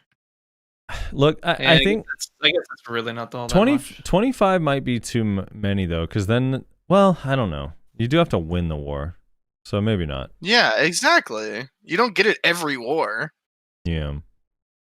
And I mean, honestly, it's not hurting anyone that you're constantly re-rolling. You're just technically hurting your own progression, right? So. I feel like I've Frosty. progressed further. Frosty. Yeah, I'm sure you do. Frosty? They added these honorable boxes. Dude, Frosty would be full pin accessories if he didn't re-roll every 2 days. I will say this: you probably technically have progressed further by going Hashishine for your grind. So I guess in that sense, you're right. Plus, it motivates you. It's more fun to grind on these fresh new classes, you know? Yeah, that's true. I guess. Honorary item drops. They added a bunch of other stuff here. These honorable loot chests, which I can't see the contents inside, but there's some stuff in there. It's in Korean. It wasn't translated because it's from the image. They also added for 5 million coins, you can get a 10% item drop increase scroll that stacks with loot scrolls, lasts an hour. I don't know if that's worth, but I guess it's basically like a half price 10 million silver temp buff. And then the juices and then masses of pure magic are 2 million coins. They did give some extra details. Oh yeah, you can get gold bar boxes and splendid temporary stones from these boxes too, which is kind of interesting. Is there a cap on how many masses you can buy? Yes, everything That's here what is I'm interested in. one cap for masses. Rip. That's 1 mass per war, dude. That's good. It's all right, mass dude. per- Chris needs more for his attempt. 1 mass per win. Yeah, You gotta but keep that in mind. aren't you in Bloodthirst? Yes. So that's per war. You never lose. So we get gangbanged and or have to fight siege guilds because the node wars right now are cancer. Yeah. All right. Here's the other thing. As far as masses go, though, I was looking at Chemo did a video on the Hadoom grind spot. He literally gets like somewhere between 2 and 5 masses per hour at the Red Orc spot, which is a lot, like grinding there. So I think it's going to be a little bit easier to get masses when we have the Hadoom server. Hopefully. Okay, so here's another interesting change. The Essence of Glory you need to make the Jin, Bon, and Wan special attack evasion crystals for your chest. And I'm doing this based off of memory, so I might be a little bit off on the numbers. But it used to be, if I remember correctly, you could either force make it with 20 Essence of Glory, and then like a Forest Fury, the 10 magical shards, or you can use 1 Essence of Glory or 5 or 10 or like it was like a smaller amount to do an attempt on Jin Bon 1. They took that forced one out and now you can only do attempts. So to do an attempt for Jin Bon 1, you need 10 Essence of Glory, 1 Forest Fury, 10 magical shards, 1 magic special attack evasion crystal, and 100 armor stones. You cannot guarantee to get it anymore, apparently, according to this. It's either Jin, Bon, or Wan. So, and this one's not Jin, Bon, or Wan, where the stats are like kind of different, and some people will use Wan, some will use Bon, some will use Jin. Like Wan just has less HP, Bon has a little bit more, Jin has the most. So there it is. RNG is fun. They added 100 Blackstone weapon cost to the making the crystals that give attack speed. They go a little bit into detail about the guild leader rewards. 2 exclusive items that can be only worn by guild leaders, assistants, and officers who have won the 2nd tier or higher node battle. 2 types of Blackstar weapons of Wool Rim and 4 types of Evil Spirit accessories of Wool Rim have been added. This exclusive weapon and accessory is a 7-day limited item, and you can select and use only one of the 6 types when you win at a node 2 or higher. When winning a node 2 or higher, level 2 or higher, only the guild leader can purchase 1 resignation of the battlefield on the day of winning the node through the guild leader shop with only 1 million guild funds. As soon as the guild leader has become a lord or a holy lord, he will receive 1 resignation of the battlefield along with the dedicated helmet and armor item from the warehouse of the relevant province immediately. Guild captains can purchase weak ringing weapon boxes and weak ringing accessory boxes with guild funds of 100 million using the guild shops in each metropolis. You can obtain the evil spirit accessory by crafting 1 thought of the battlefield of 1 and 1 accessory that feels weak. That translation they didn't want to get into, I guess. So it's just called 1 accessory that feels weak. But AKA Ronaros ring. It kind of sounds to me like you can pay 100 million silver to get like an accessory and or a weapon. I think you can only wear 1 at a time. And then the guild leader themselves can also wear the items that are related to the territory that they get put in their storage automatically for winning. And also, if you are in an alliance, it looks like the host of the alliance counts as the actual GM. So only that person will be able to purchase the stuff. Or at least the stuff that's guild leader exclusive. The resignation of battlefield, etc. So there's that. There is that.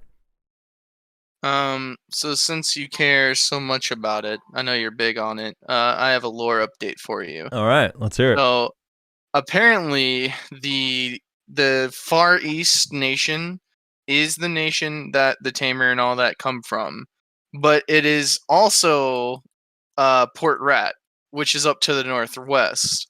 And essentially the explanation that is currently canon is that you can get to that nation by going east. Northwest is just faster.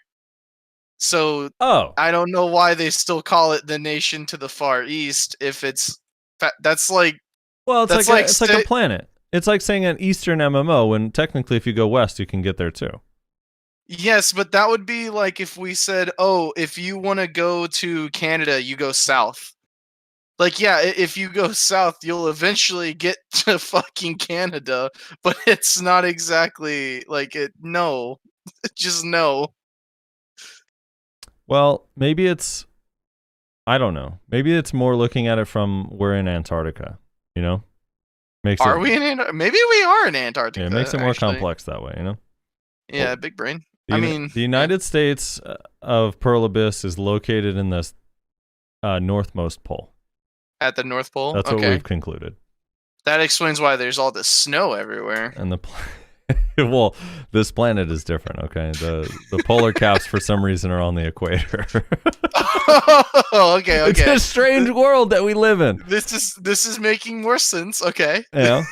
It's just you wouldn't understand, dude. You're still in college. You'll get it eventually. It's coming to you. When you graduate, you'll be like, "Hey, Frosty, remember when you reminded me of the polar caps?"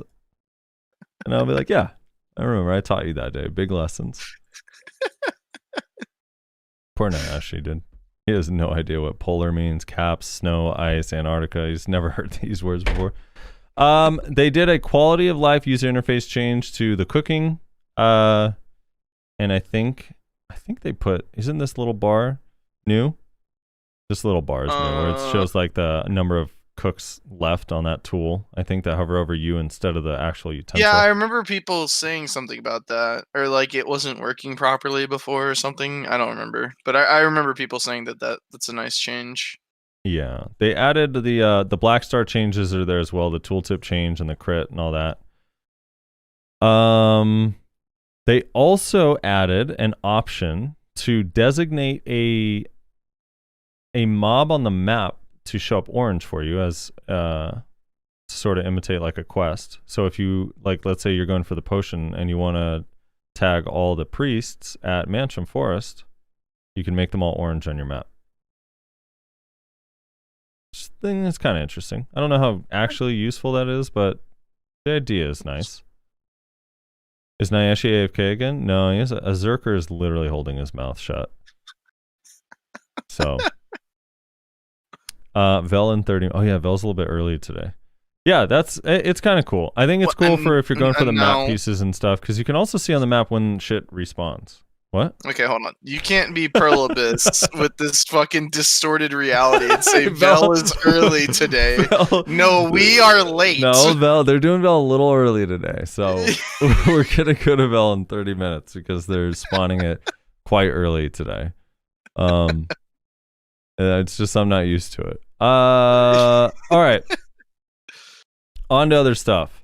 They're changing some Hadoom stuff, yada yada yada. Well, that'll be more important once we actually have it on our server. Some bug fixes for stuff here and there. They fixed an issue where the amplification effect of the following skills were not being applied to Narking's Okara or Valtara weapons, which I find funny. Just some random skills. New Year's Eve, LOL. But the Nova. Oh yeah. We do got to talk about that. Thank you, Amartet. Striker's block jump bug got removed. Finally, they can no longer lock onto you with rampaging predator and then just instant teleport to you from halfway across the map and hit your back. That bug is now gone. It was similar to, you remember the old mouse click move like grapple arrow and block jump bugs? It's kind of like that. But interesting. So that is now gone.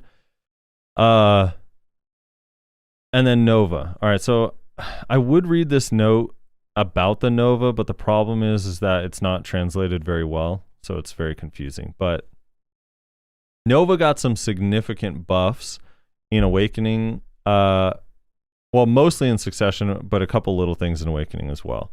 So let's go over some of these buffs. I'm going to just go through some of the bullet points that I think are the most important. I think stamina management is going to be a little bit improved because of the way sprinting works. You can actually like not automatically use the ability that spams your stamina. You'll like walk by default, and I think you have to let go and press shift again to activate the long like sprint thing. So that helps a little bit with stamina. They also added a little bit more HP recovery. They also made the movement distance of SC a little bit further, which is the prime awaken ability that Succession gets. That is their only iframe. They increased the distance that you move for that. The prime Icy Thorn skill, which gave a 5% cast speed buff for 10 seconds, is now giving a 10% cast speed buff for 10 seconds. So your PvE and PvP combos potentially will be faster as long as you keep that buff up. And I believe that is on use, not on hit, so you don't even have to hit anything. They connected a bunch of skills more smoothly, so the whole kit just feels a little bit smoother. Like a whole bunch of skills this time. They reduced the cooldown of the Cordum's opening skill and from 6 seconds to 5, and also made it so you can change directions immediately when starting the skill. They made it so this one's interesting because I think it's unique to this class. I don't think any other class has this, but maybe I'm wrong. Warrior Valk would have to let me know. But they made it so another class has that. Oh, another one does?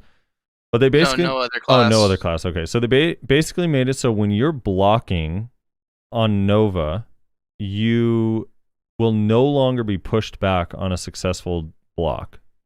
You will stay completely in place as people are hitting your block. And the only time you'll actually move back is once your block's gauge drops below 40%, then you'll start to get pushed back again, which is kind of interesting and unique, and also kind of a cool thing too, because it's hard already to gap close, and if you're being moved back by your target, can make it really annoying to like chase someone down. So that is interesting. When using the absolute punishing trap skill in succession, it says while in succession. So I don't know if this is not true in Awakening. Maybe it's only in succession. It's been improved to make it easier to catch enemies close to the character. So that is the grab, forward E. If a character, apparently the grab box just feels a little bit more reliable and accurate when players are nearby, like right in front of you.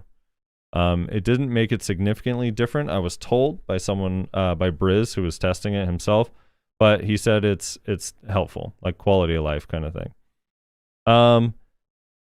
And then the last two things, at least to me, that are really big is the DP duration on the block has been increased from 5 seconds to 10 seconds. So that 50 DP you get just for blocking is no longer only a 5-second buff. It's now a 10-second buff, which is nice. So if you get CC'd or use super armor, it's going to actually persist through the entirety of your super armor rotation. Like that's the other thing that's kind of crazy, Rez, if you think about it. Like I always use if you get caught, that 5 seconds runs out pretty fast. But the other thing is like, if you just do a couple super armor abilities back to back, it also runs out in the middle of you using your skills. Right. So now with 10 seconds, it'll at least last through, and it resets every time you block. So kind of nice. And then they added this one is interesting. So during the command opening skill, the attack of the Axion and the Thornwood guards have been improved to activate more quickly, and it's also been improved to apply a stiffness effect to Axion's attack when charging the command opening skill. So command opening, I believe, it's not SE, it's like It's the flow. It's like the second run. No. Command opening is Command opening. Yeah. Sorry, I thought you were saying the other opening. The No. remote Command or opening is the whatever. one you have to put on your hotbar that basically directs your guards to attack. Yeah. So that one now, I think he shoots like 3 snowballs, at least on the current server. He shoots like 3 snowballs. So I think he'll be shooting snowballs still. And now it actually stiffens. And then lastly, when you're CC'd, this is how it's been told to me by Briz.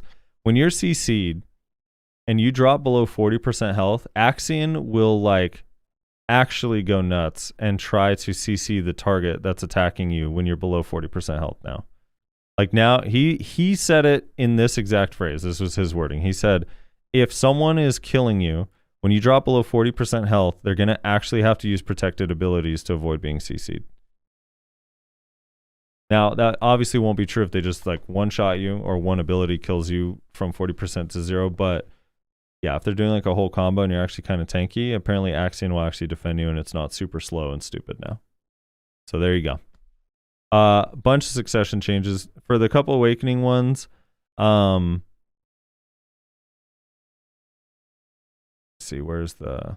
Yeah, I'm not Where's too the important? excited about the Nova changes. If I ever fight a Nova, it's going to be pretty AIDS. Yeah. They fixed the bug where Fencing Fletch, I know I pronounce it wrong every time, it has a cooler name than that, didn't have SA during the last hit, super armor effect, during the XL version, and same with Swooping Ring, so those both are kind of nice. And then the bug that stamina recovery was applied late when the direction key input was maintained after using Break Orbit has been fixed. Yeah. And then just like some quality of life stuff. But yeah, they changed kind of a lot of stuff. There's some big changes here. A couple little damage changes, some HP recovery, and overall finally a lot of changes to Suck. It's kind of been a while. I'm kind of surprised it took this long, but you know, is what it is. Yeah. Hauser is saying that this will pretty much screw over classes like Sork when they try to combo a Nova. Yeah, it might be that way, depending on... I mean, it's not... I don't know. Any like decent player has experienced it with Tamer, where you basically have to do it for the entirety of the combo, and this is only the last 40% of the health, so it's really not that bad. But I guess if the pawns are hitting you as well, it might make it tough from the start. So yeah. It'll be right. Mayos will be okay. I'm Everything excited. you do is protected. Oh my god, no, it is not. Everything. You Matter of guys fact, do. most of my combo is unprotected. I have to use chase to maneuver around while I'm comboing a tamer, or else I get definitely CC'd. I would say it's a full essay combo.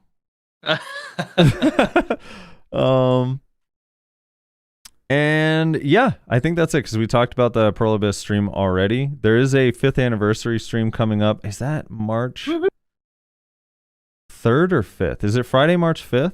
Does anyone remember? Probably. I think so. Yeah. I see. Yeah, Friday, March 5th. I believe it's Friday, March 5th. But yeah.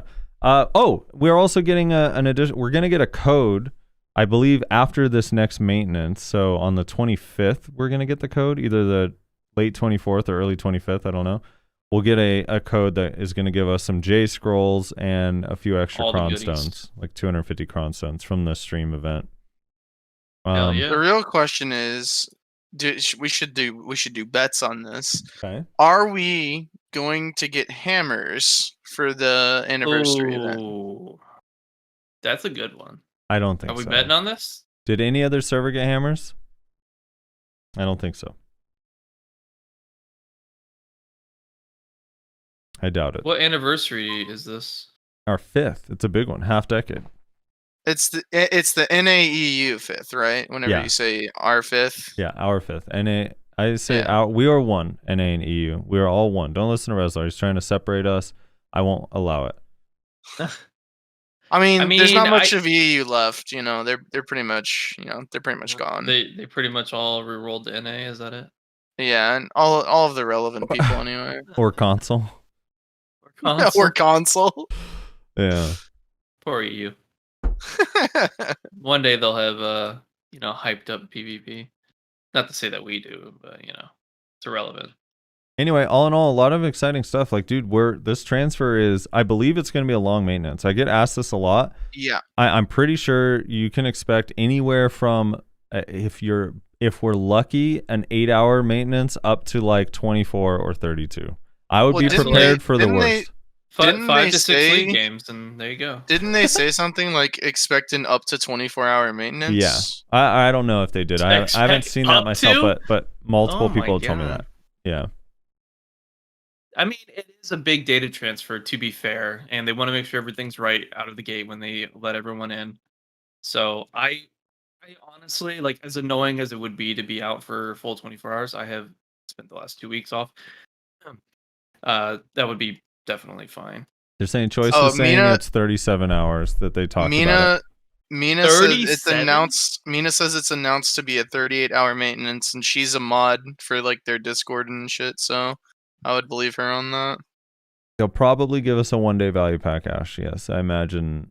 No, dude. One GM box. A GM blessing. Yeah, the GM blessing, dude. The box and the blessing, so we can get the buff and 1 armor stone. Oh, apparently it's literally on the website, and we're stupid. Well, we don't go to that website. That website, it scares me. I'm not ready for that website yet. I'm still attached to Cacao, you know?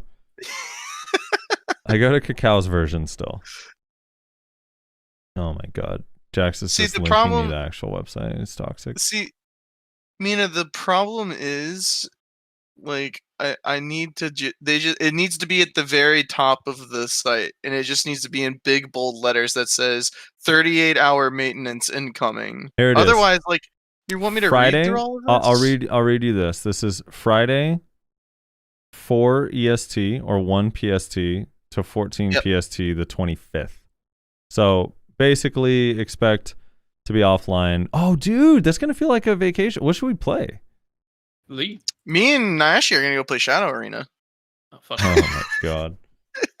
That's how much I Resler loves gotta hit BDO. gold. I gotta get gold 1 here soon. You know? How's Yeah, it- I've recently started my climb as well, so I'll probably be climbing with Subshin.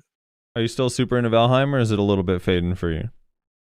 It started fading. I don't know. I'm still playing it. I still play like at least an hour every day. Usually I log in and do a little bit of something, but So you yeah, I'm still not spending like all day on it. you still stand with me that it's probably not going to end up being bigger than Minecraft. Someone told me that. No, there was no way in hell it was ever going to be bigger than mine. No, like Minecraft is essentially WoW, right? How we always joke about the only thing that can kill WoW is WoW. Like the Mhm. only thing that'll ever be able to kill / surpass Minecraft is Minecraft. It's just kind of how these things go. Yeah. Once they're too big, too popular, there's literally nothing. So I want to talk about a few other games, and announcements and stuff. But first, I do want to mention, if it's all right, hijack the podcast here. The Fake Uniform. I know he doesn't want like credit, but Fake Uniform and Shaky Bay, I think, are the two main ones that helped put this all together. But a bunch of content creators from the BDO community have put together a charity event that with St. Jude's Children's Hospital. You can ! St. Jude if you want to find out how to donate. But Get the link. I have you probably have it. it Yeah, too. I have it if you want. But basically you could donate to a good cause. It was supposed to be a 7-day event. The goal in 7 days was to get the community to help donate $10,000 to St. Jude's Children's Hospital. But they kind of went way. Shaky says, no, we all did this together. Do not give credit. I still want to give credit because for me personally, I wouldn't have found out about it or been able to participate if it wasn't for Shaky Bay and Fake Uniform. So if you want to give credit that way, that's how I'll give the credit. But yeah, the goal was to hit $10,000 in 7 days. And we shattered that. And thanks also to the help of Cacao, who donated $5,000 right in the beginning. And then the next day, Pearl Abyss donated $10,000. That's a flex. Which is insane. It's a flex. That is like 100% a flex. We're gonna be twice as good as Cacao. Just you wait. No, that's amazing stuff for sure. So there's the link. Yeah, it's been really cool. And then also the we're putting together a tournament. That after the 7th day, so on Tuesday, there's going to be a creator tournament that's random teams on trials, 2v2 tournament, going to be super fun. And Armin's going to be shoutcasting that with Shaky, and I don't want to get the last person wrong. Who's the last person helping shoutcast that, Shaky? Forget off the top of my head. Shaky's participating, so as far as so I is know, Armin. it's So is Armin. No, they're going to be like switching off for when they're in their matches, I think. General Morris. I know. That's it. General Morris is going to be helping as well. So yeah. Let me pull that up on the stream as well. So here's the image of the little teaser image of the 2v2 tournament. But yeah, I'm really excited. It's a good cause. It's been really fun. People have been super supportive and awesome. And thanks to Cacao and Pearl Abyss for that, and to everyone, all the creators that are participating and helping with that. It's been really awesome. So there's that. Oh yeah, and GM Do will be moderating it, which is really fucking cool too. By the way, that's out of left field. No, don't go Leafs on, dude. I'm with Danny Destroyer. I'm going on Suck Hash. I decided if I went on Kuno, I wasn't gonna have fun because I was gonna take it too seriously. So I was like, I'm going on Suck Hash. Danny the Destroyer is going on a Suck Zerker. We're gonna try to win this thing. Oh, so the teams have already been made. The teams have already been made. You guys want to hear some of the teams? Yeah. Give some of the teams so people know. Wait, is that announced? I believe Shaky announced it on his Discord, so I'm pretty sure. I don't have an updated list because didn't 2 of them get changed? Do you have an updated list, Shaky? Because isn't Varello out or had to take a pass? Do you have an updated list? If you do and could send me that would be awesome. But here's some of the teams. So Carstels and Vert are gonna be on a team together. That's a scary team, in my opinion. That might be one of the scariest. Fake Uniform and Corandus is my favorite team. Balance and Leaf. That's Balance is really fucking good. Yeah, very good tamer, and Leaf is a very good ninja, so that's a scary team. Samson and Norelio. That should be fun. Oh, here, sent me the list. Here, I could pull it up. I kind of want to have Norelio in voice during his match so you can hear him flipping out. All right, there we go. I'll link it in the chat for you guys as well. Varello won't be able to make it, so Don Skep is subbing in for him. So Don Skep and Kiora. Sphero and Not the Worst. That'll be good. That'll be good. General Moores and Pansy. J-Step and Moreland TV. Block Jump and your boy Dragon Uzi. Oh shit! Armin TF and Insomniac. What class does Insomniac play? I couldn't tell you. I can't. Sword? Is he a Sork? Sword? Suckwitch. Shaky's saying Suckwitch. Okay. Suckwitch, That's okay. okay. That might be the scariest team then. Armin's When is very good this? ninja, This is and Insomniac on a Tuesday. Suckwitch is scary. Yeah, this is Tuesday, the 23rd. Oh, I moved this too low. I lost that image. It's And- the last tourney of Cacao Games. Oh wait, I can almost reach it. Hold on. Wait, so what day is this happening? Tuesday. It's Tuesday. Tuesday, okay. Tuesday the 23rd, 7 p.m. EST. 2v2 trials randomly, and the teams were randomly selected. Shaky and Joe Never Fails, but that's another good team. That's That'll be another fun. fun team. So Frosty, some noob, I don't know who that is, and Danny Destroyer, Yo Fam Steve, and Hunter Juju. So it's a bunch of cool teams. I'm excited. This tournament is going to be super fun. And And to clarify, it's trials, right? it is trials only. Yep. And because it's happening on the 23rd, this is something I don't think a lot of people are remember. We have this temporary 1 AP, 1 DP, which means everyone is going to be at the 261 bracket in their awakening. Oh shit! People probably don't realize how much damage they're gonna do. Yeah, 261 so awakening class is going to be kind of scary during this trial. Just saying. Is Shaky on Hash or Musa? That's a good question. Shaky, you on Hash or Musa? I think Shaky's going. Suck Musa. He Hash. says suck Musa. What? Shaky says he has you blocked, Nayashi. You're nothing but annoying and a nuisance. Oh my god. It's so true though. Yeah, so there you go. Dude, I'm excited. The tournament's going to be really fun. It's on Tuesday. Make sure you guys tune in. And it'll be live streamed and moderated and everything, and we'll spam it out in my Discord, on the Value Pack Discord, and all that stuff when that happens. Onward. And Nayashi, why are you not participating? Yeah, Nashi, what the fuck? Well, one, I didn't say yes. I was going to be there for the time frame that they needed. Two, woman making sure that There it is. yeah, all her needs are taken care of.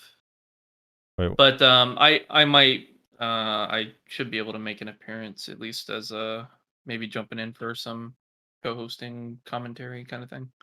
Oh, okay. Did Nashi doesn't care about children toxic, did? Well, Oh my Nayashi, God. I want to come in sometimes and be like, that was a nice chase.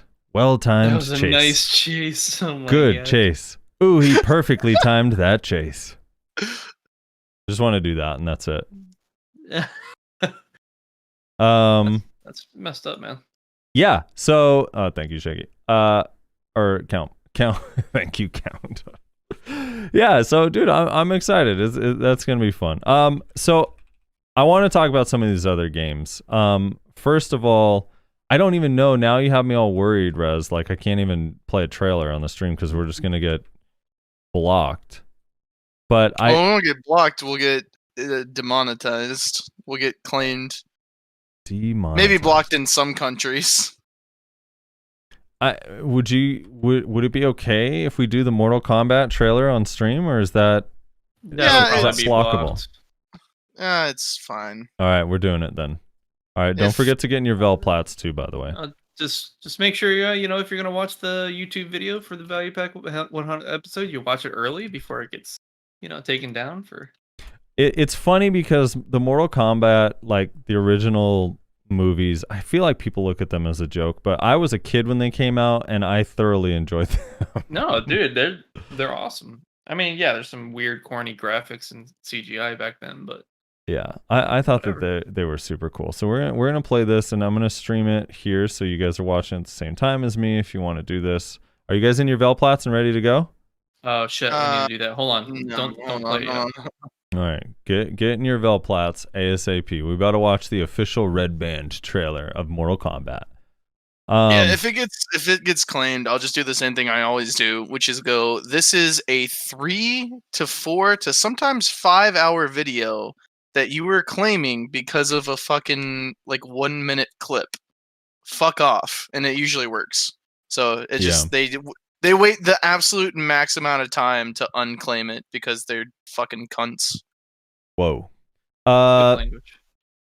how do you go about moving an alt to that spot in Vel? So I would go one time with someone else that has a boat. Just hop on their boat, go out to Vel, and then just leave your character there. Just make sure you don't open the bundles on that character. Swap characters and then take out the bundle and open You it. don't have to be in a raid anymore. That's right. That's whoever is telling you that is literally just trying to screw you over, and that's hilarious. Did you just say you don't need to be in a plat anymore, Nayashi, for Vel? I was asking if you do. I try it. No, I'm not doing it. Try it, please. I'm not doing it. Dude, on Wednesday, fuck, I can't remember who it was. On Wednesday, oh, Rage. Rage was in a platoon. I think he was in a Bloodthirst platoon, and no one in his fucking plat hit the Vel, so he didn't get he didn't get the bundle. No. And I just started laughing. I was like, woo!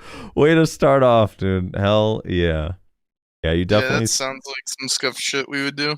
Yeah, if you die, you can choose near a safe zone, and you're still right next to Vel. You're still at the... I'm pretty sure half of our guild still doesn't know that there is a Vel on Wednesdays. Yeah. I need a plat. Frosty, get me in your plat. Where you at?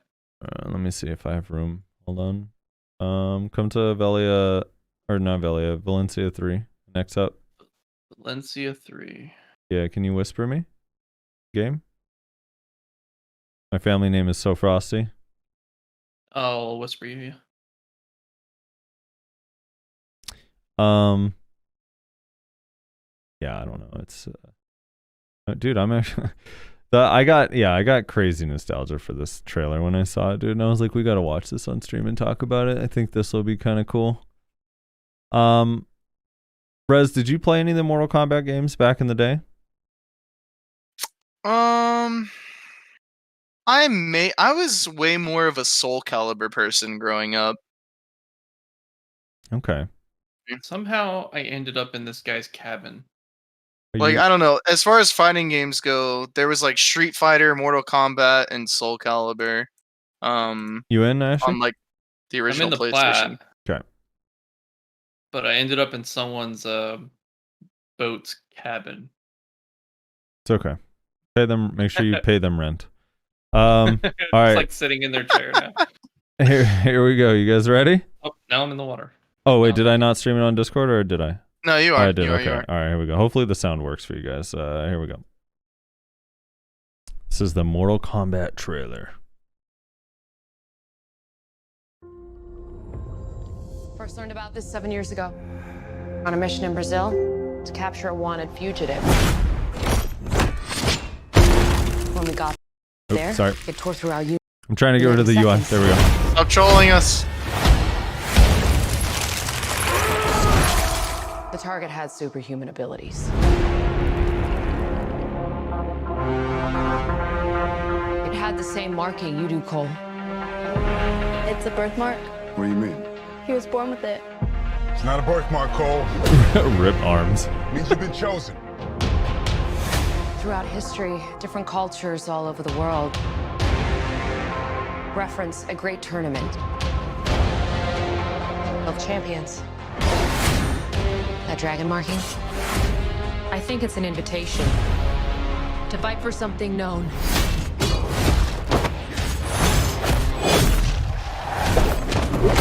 God, that theme right there is awesome. Right?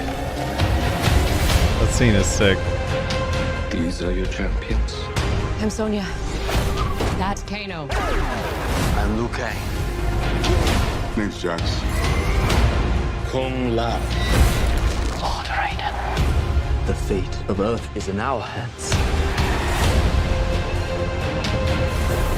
No matter how many of my people you put in the ground, we will not fail. Kill them.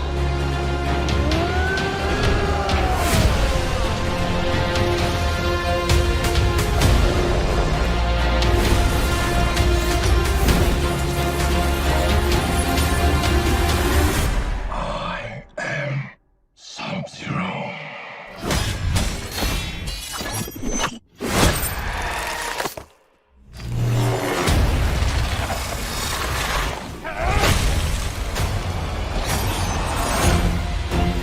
That's just awesome.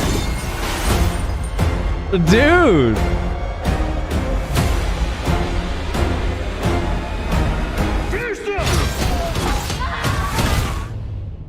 Sub-Zero wins.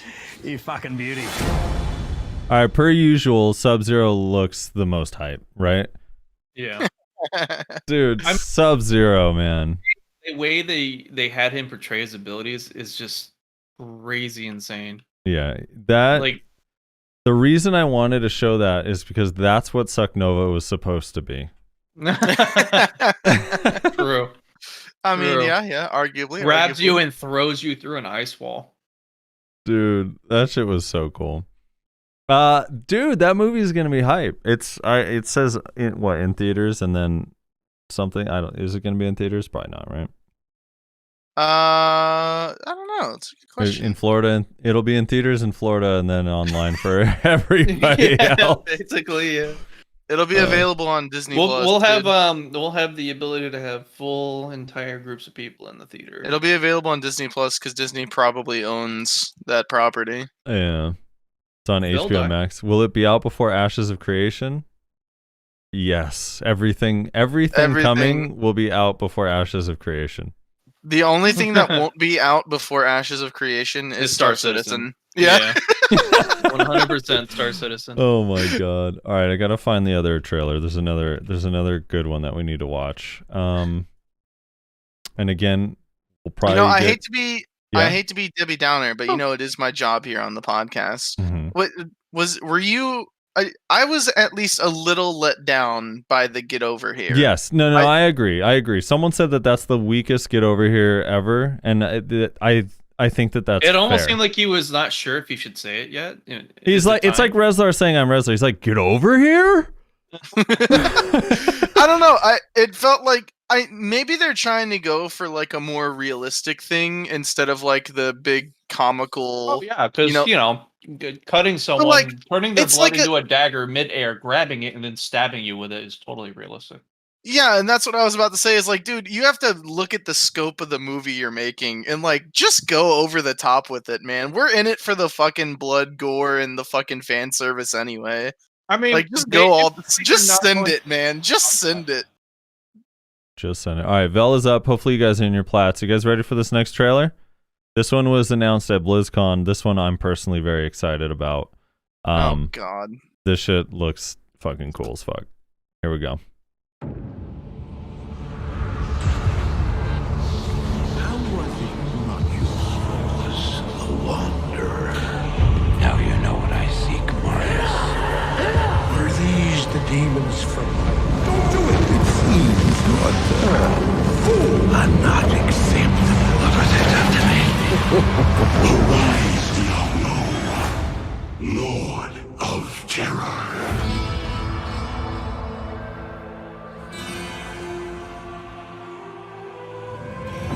Though this be our darkest hour, it may yet be your greatest moment. Dude. The classic, man. Oh! Look at this shit. Look at this shit, dude.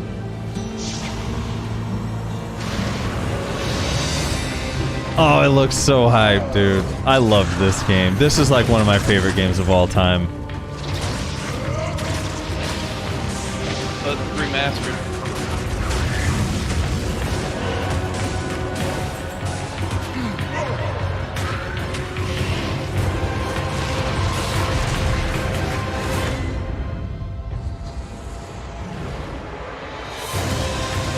Cross progression.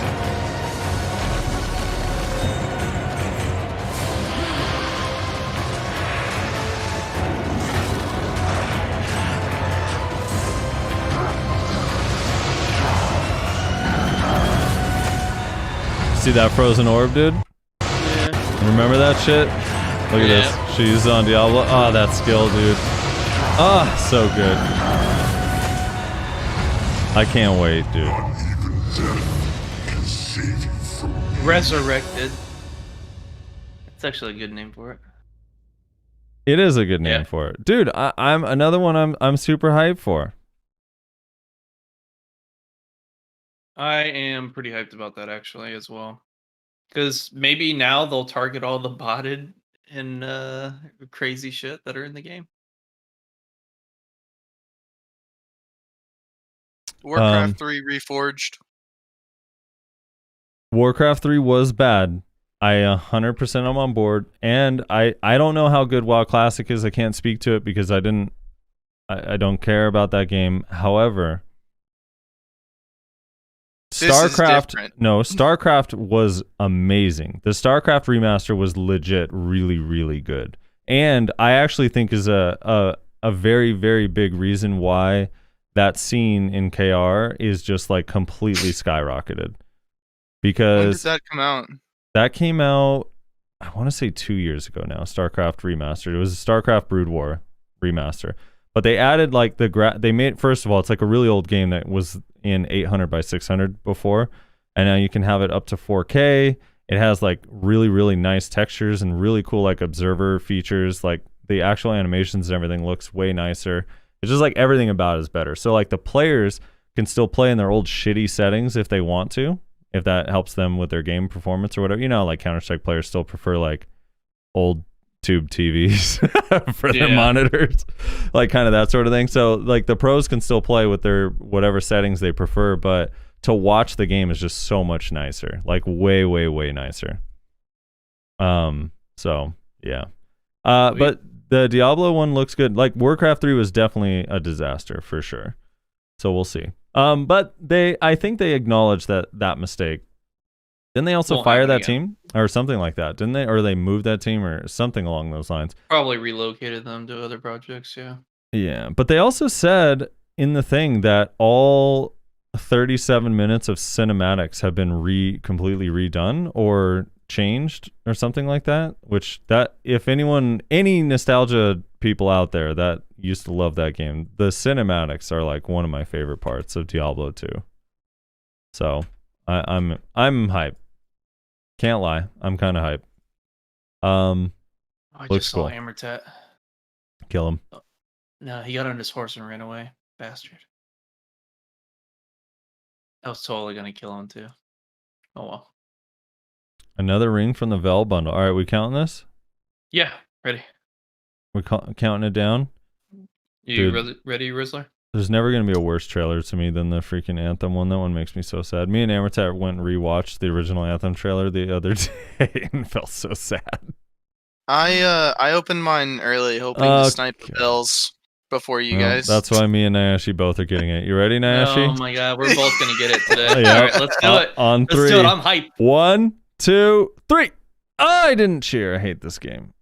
I got 3 cappers. Damn it. I got 20 memory fragments. What did I get that from?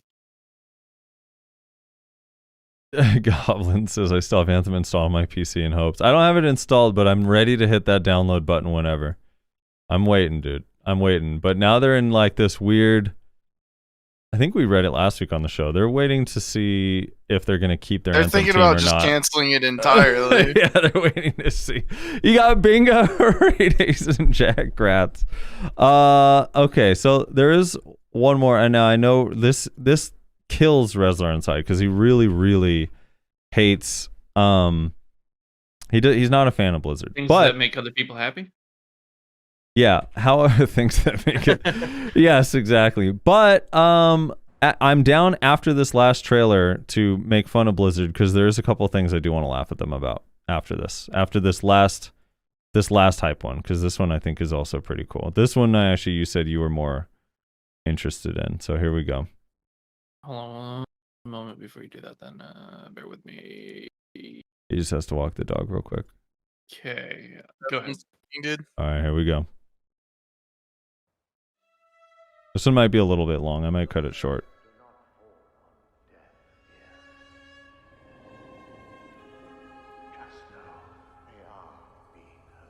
This is now a reaction channel. It is. This is our live reaction. Is this D4? This is D4. Shit. Now, pray with me. May Akarat guide and protect me. May Akarat guide and protect me. May he shepherd my soul. May he shepherd Dude, my soul. they're so epic and scary. I love it. I love this series. This is fucking clean. Mercy. What are you doing here? This is that this is confession. And I have sinned. Oh, Yeah, the D2 ears. I was a thief who stole from those more fortunate. I strayed from your light and found my trade in the shadows. They call it murder. I say, job well done.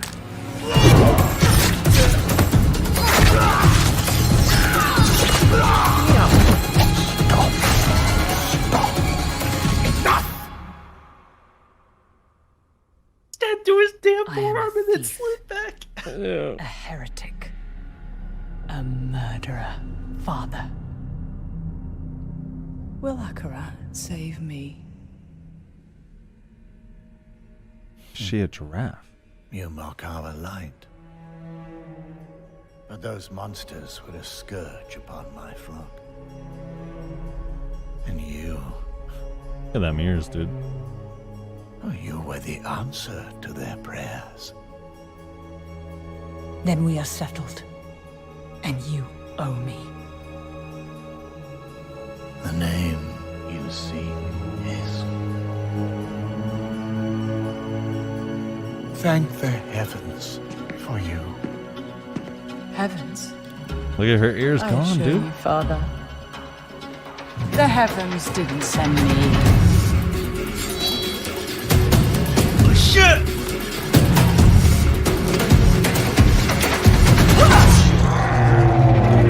Oh, damn.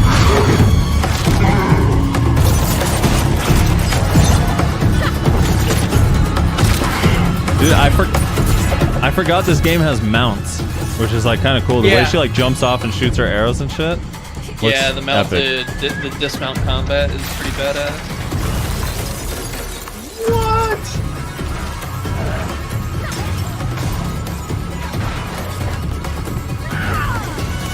Look at that shit. Oh, that is dude. badass.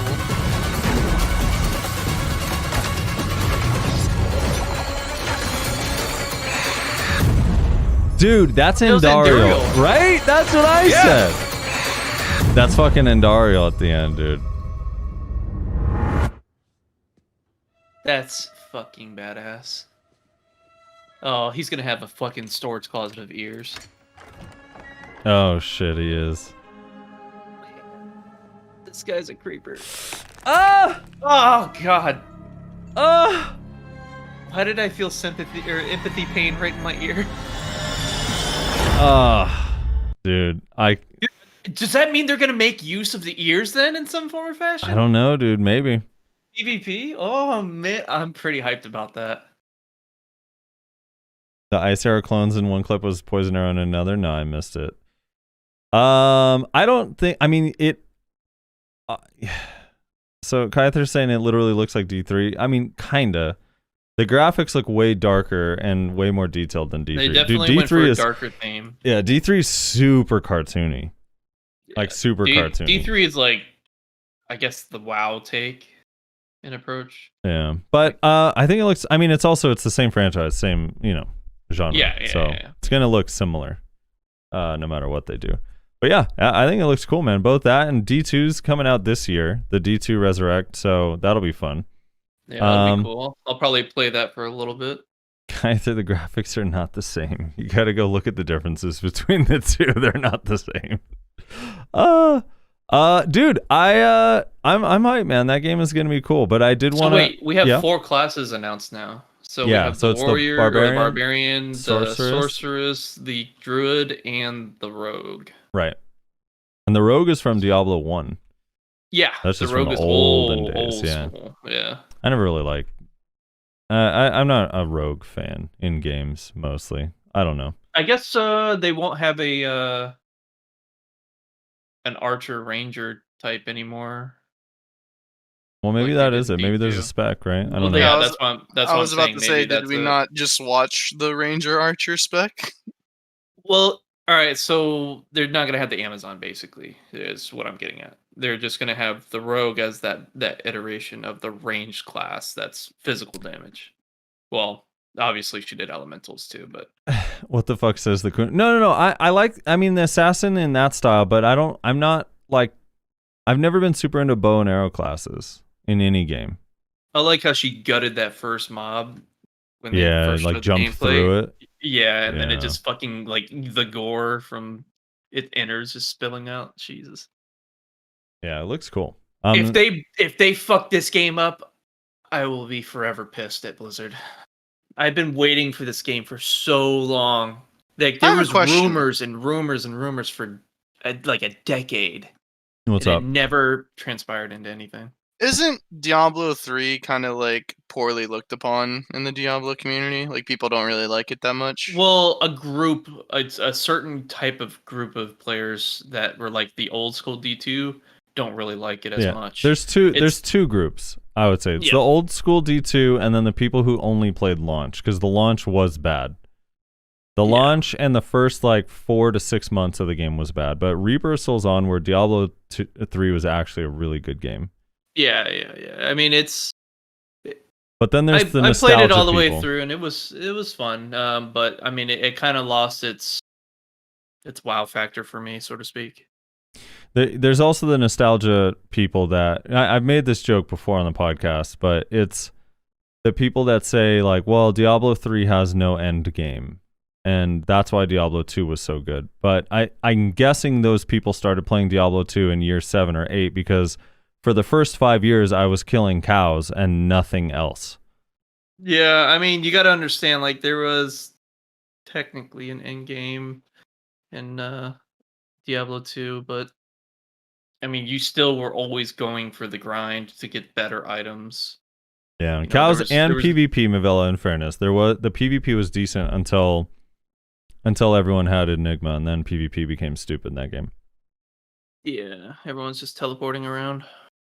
But I think that I always found the PvP fucking awesome when you're like I played in Amazon at one point and I was a Javazon. And the blocking animations is like when you're just like constantly blocking like shitloads of guided arrows. Mm-hmm. Yeah, that I always thought that was the fucking coolest shit. Yeah, it was fun, dude. I'm excited. And Diablo 4 is supposed to have PvP as well, I'm pretty sure. And Diablo 3 also, or Diablo 2 Resurrected PvP will be fun. And I'll hold us over for a little bit. But I do want to talk about. I promised Reslar I was going to make fun of Blizzard a little bit here too, because they're basically doing a Hearthstone remastered as well. No, they're not. Look, they're masking it, but that's basically what it is in a nutshell. They're re-releasing the original set as like we're going back to the basics, but they're gonna buff up the cards to fit the current meta, so they'll have a little bit more stats or whatever. Their effects will be more impactful. But they're just re-releasing the old set, which is borderline a classic Hearthstone. Jesus. Now, the real question is, are they treating this as like, do you have to buy these cards? I'm like 90% sure you're not getting them for free.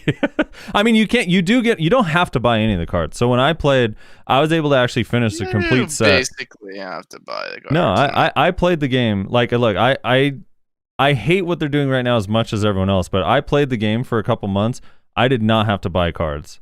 I never had to buy cards. Like, literally that shit, you get the cards for playing the game, like, over time. So as long as you're, like, actively playing. Such a slow rate, though. I started playing. Compared Hearthstone to other card games, like online card games, and it's so insanely slow. I mean, maybe it's different now, but when I played, which was about 3.5 years ago, I was able to get all the way, like the entire Cthulhu set and all of the subsequent sets that were active at the time without having to pay money. So, yeah, I didn't have to pay, and it didn't feel that hard to get to me.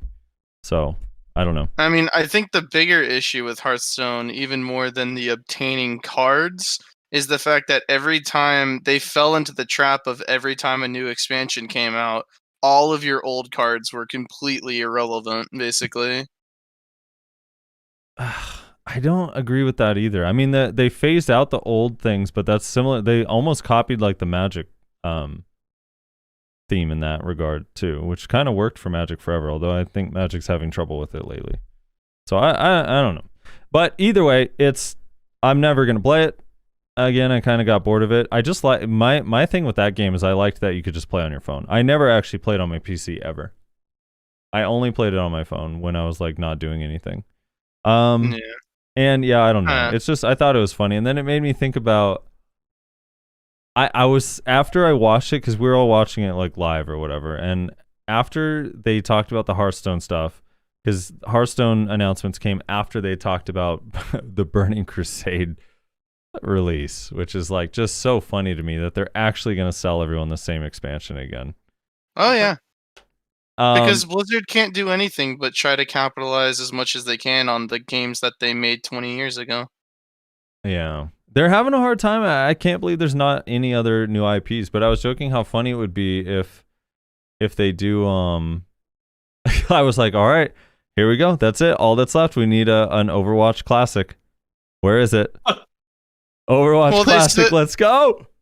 Didn't they say at last BlizzCon that they were going to come out with Overwatch 2 that was basically just Overwatch like remastered or some shit?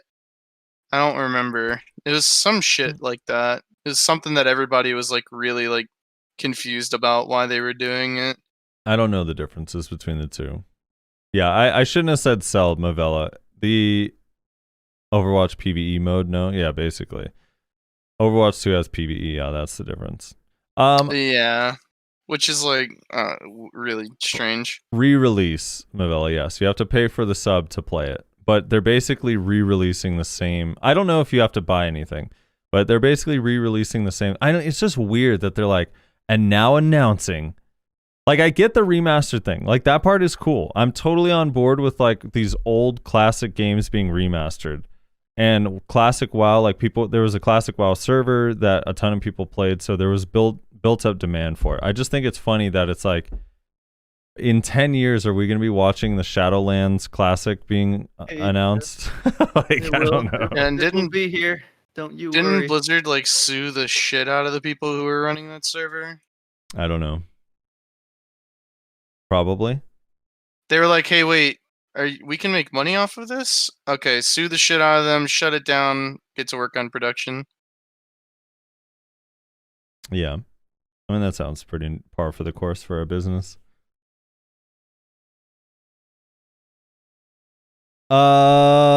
I don't know. Is there anything else? I think that's it, dude. I think Are we not going to talk about the Metallica incident? Oh, we have to talk about the Metallica incident. Please, does someone have a clip? We need to play that. We're going to get DMCA'd the shit out of us for that. We have to talk about the Metallica stuff. What happened? Oh my god. It's amazing. I cannot even describe it. Hold on. I'm finding it. I'm finding it right now. I'm doing my due diligence. I don't even want to explain it. I just want you to experience it for yourself. Don't even explain what's happening. Let's just let everybody watch it and just really like take it in, because it's pretty comical, honestly. Ah, fuck. Does anyone have the fucking link? Man, where's Lorenz when you need him? Lorenz sent it to me. Did he DM it to me? Let me look. Hold on, let me see. No, he freaking put it in chat, so I don't have it anymore. Oh, I need it. If someone has it, please link it to me, because I need I don't want the full performance, because it's like 20 minutes or some shit. I just need the moment that cool shit starts happening. I have there's news articles about it. I'm trying to find an actual Twitch clip. Let me check my. Let me see. When was BlizzCon? Friday, right? Something like that, yeah. So Friday, let's go. Let's see. Is this it? Hold on, I might have it.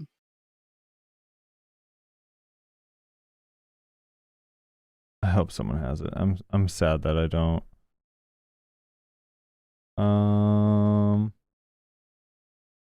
Somewhere here after this.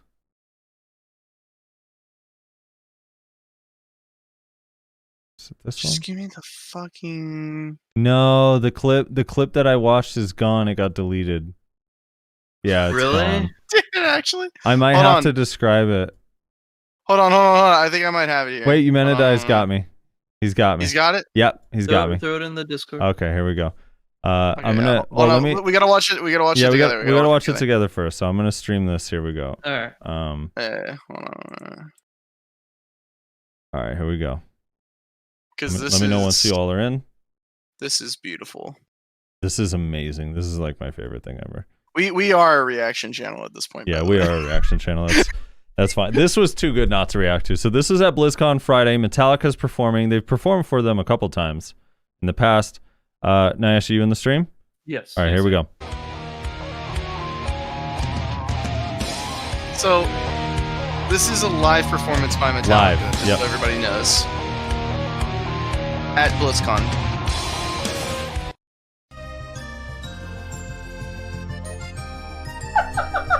Serious?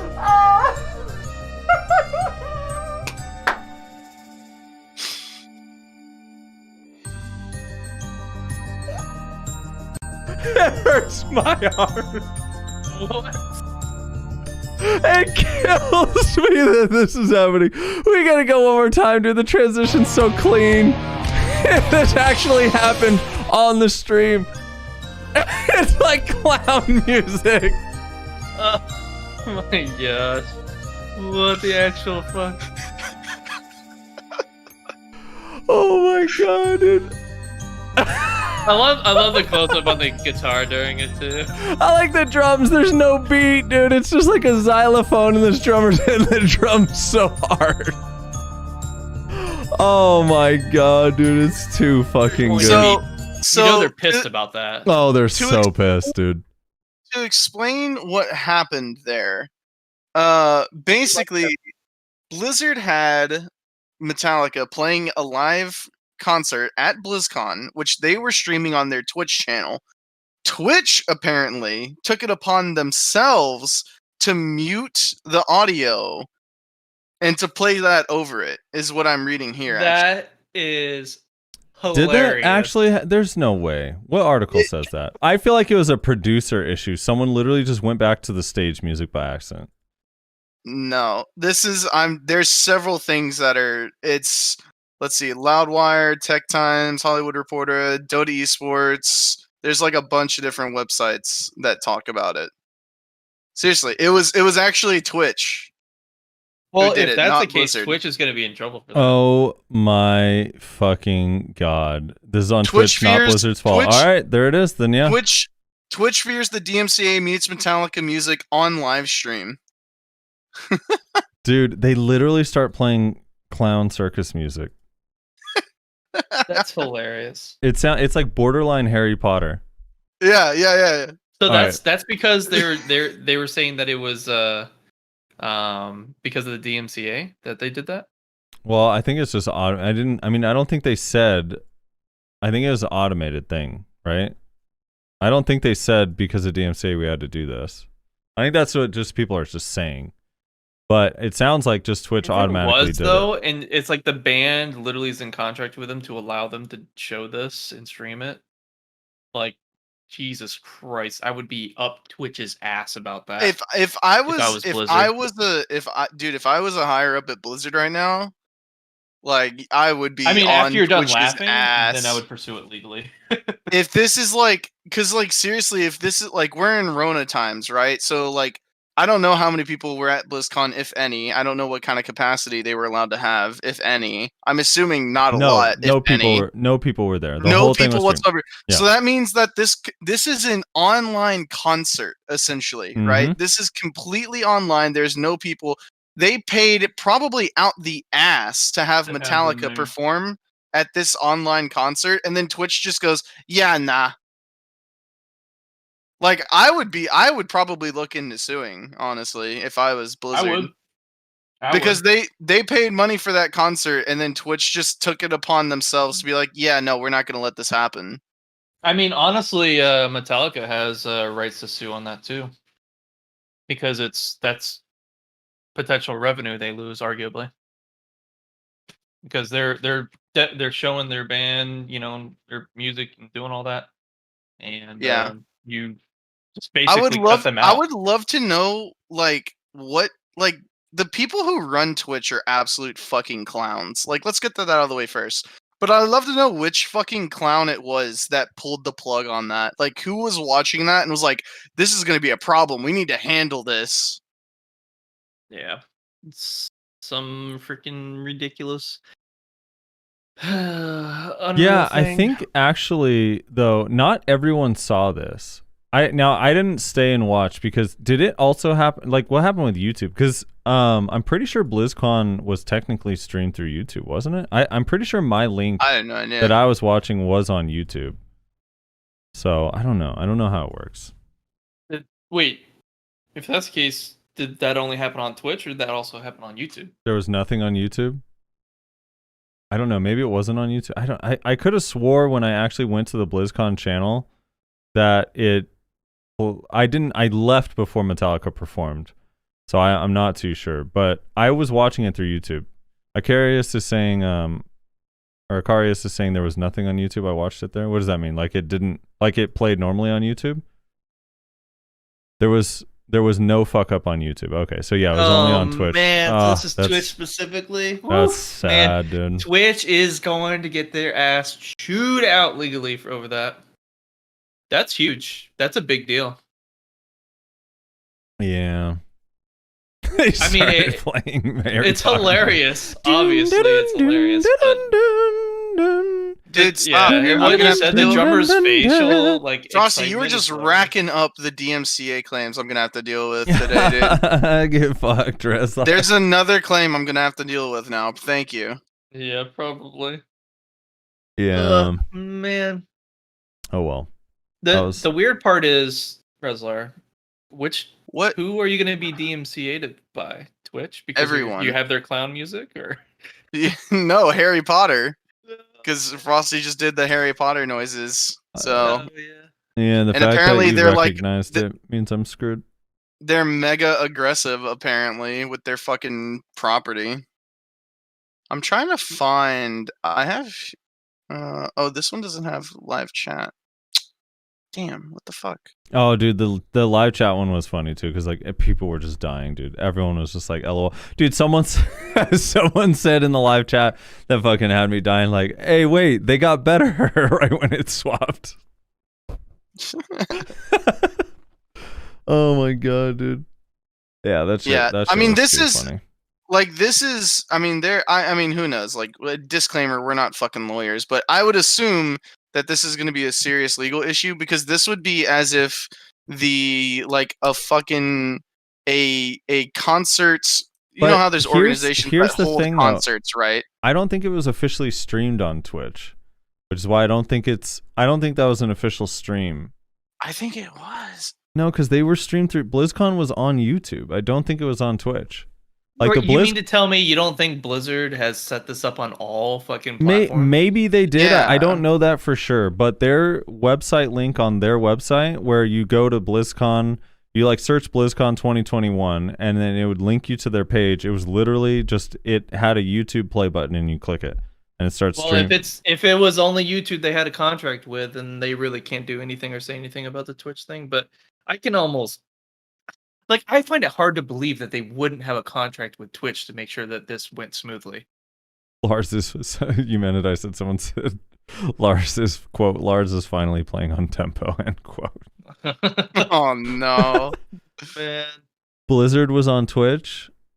What does that mean?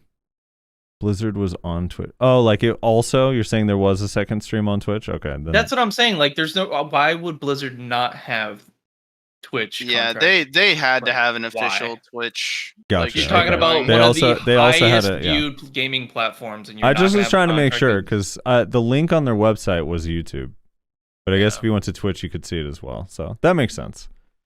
Yeah, I don't know what's gonna happen. Blizzard's Twitch account streamed the event as well. Worst case scenario, it's embarrassment, a huge source of embarrassment for Twitch. Oh yeah, I mean this just is more evidence that everyone who works at Twitch is a fucking clown who doesn't know how to properly tie their shoes. Honestly, it's actually embarrassing that one of the largest companies online is ran by this company of idiots. Yep, that is absolutely fucking hilarious, though. I can't believe that shit.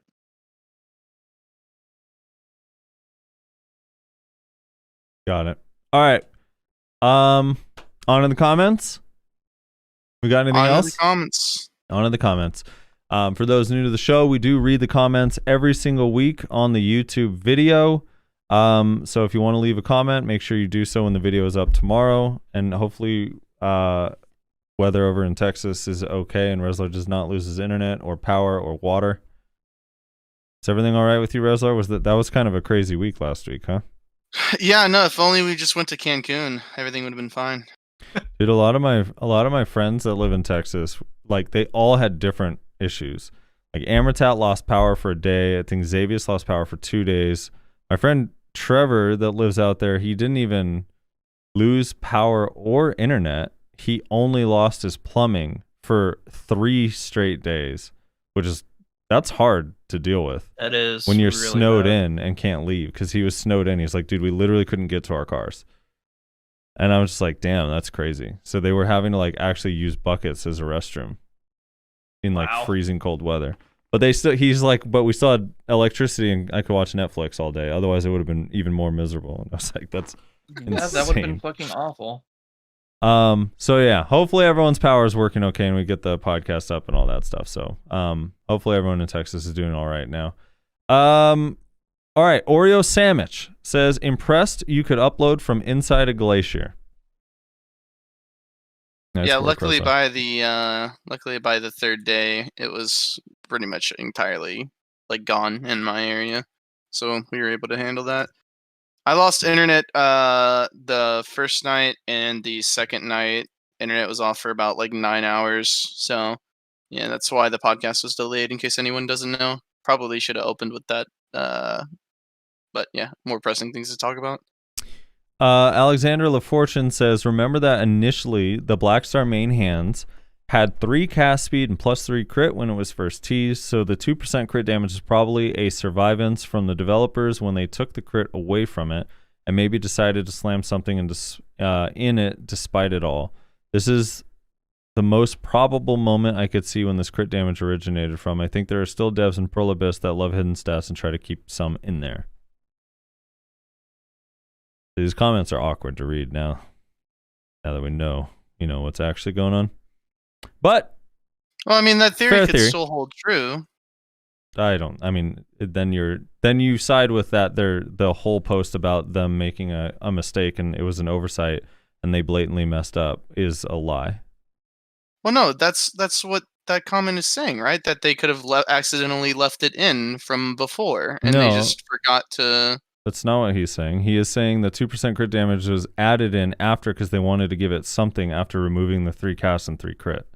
Oh, sorry. I thought he said plus crit and that it was left in. Frosty White Knighting bingo. You meant it, I got bingo. Apparently there it was. I'm playing Stuck Wizard and I'm already losing brain cells. Sorry, continue. Yeah, you're getting your clips, dude. Just keep pressing get your shadow play clips for your real. Talus says, on the dot, with what I said about Garmoth on console, the CMs say that devs are looking into making it a world boss if they can properly implement it, but for now, nada.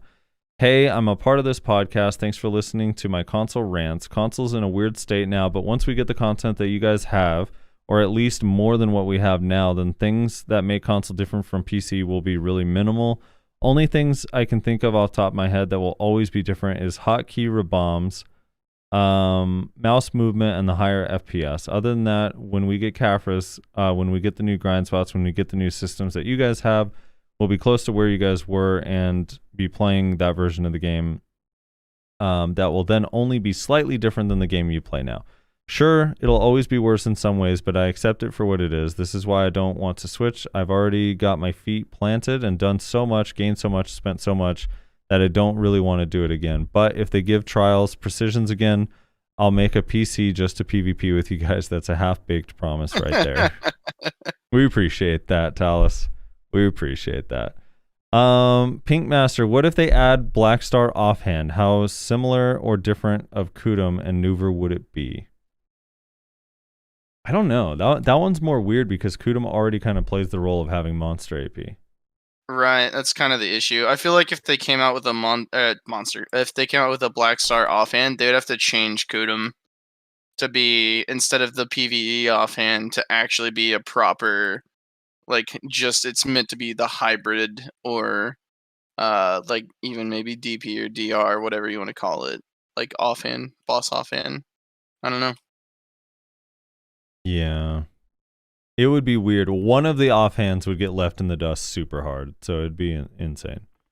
Now, this is an interesting idea. Monkey Drops saying kind of what I was thinking, but what if the Black Star offhand was literally just the best stats from both offhands combined, and you literally need like a pen version of both to make it? That last part I added myself. That could be interesting. I mean, that sounds like Dead God offhand. Yeah, like a Fallen God offhand kind of thing. Because then I could kind of see it, and it doesn't devalue both the offhands because you still will need it, right? But if they just made one of them Black Star / Dead God, and the other one would be like, well, then what's the point? I don't know. Then Assassin says there's a fourth option for the Black Star main hand, and that's that they don't acknowledge it and keep moving. Edit 1, as far as Resler's comment regarding resource drain, if it shouldn't be in the game, then slow stacking shouldn't. As long as slow stacking is a thing, I will continue to bring up resource drain, LOL. And 2, Frosty, why didn't you read out the third paragraph of my comment? Question mark, question mark, question mark, question mark. And then you give a heavy sigh. I even gave a decent balance for the resource drain thing, sigh. I mean, I sighed because we were talking about resource drain again.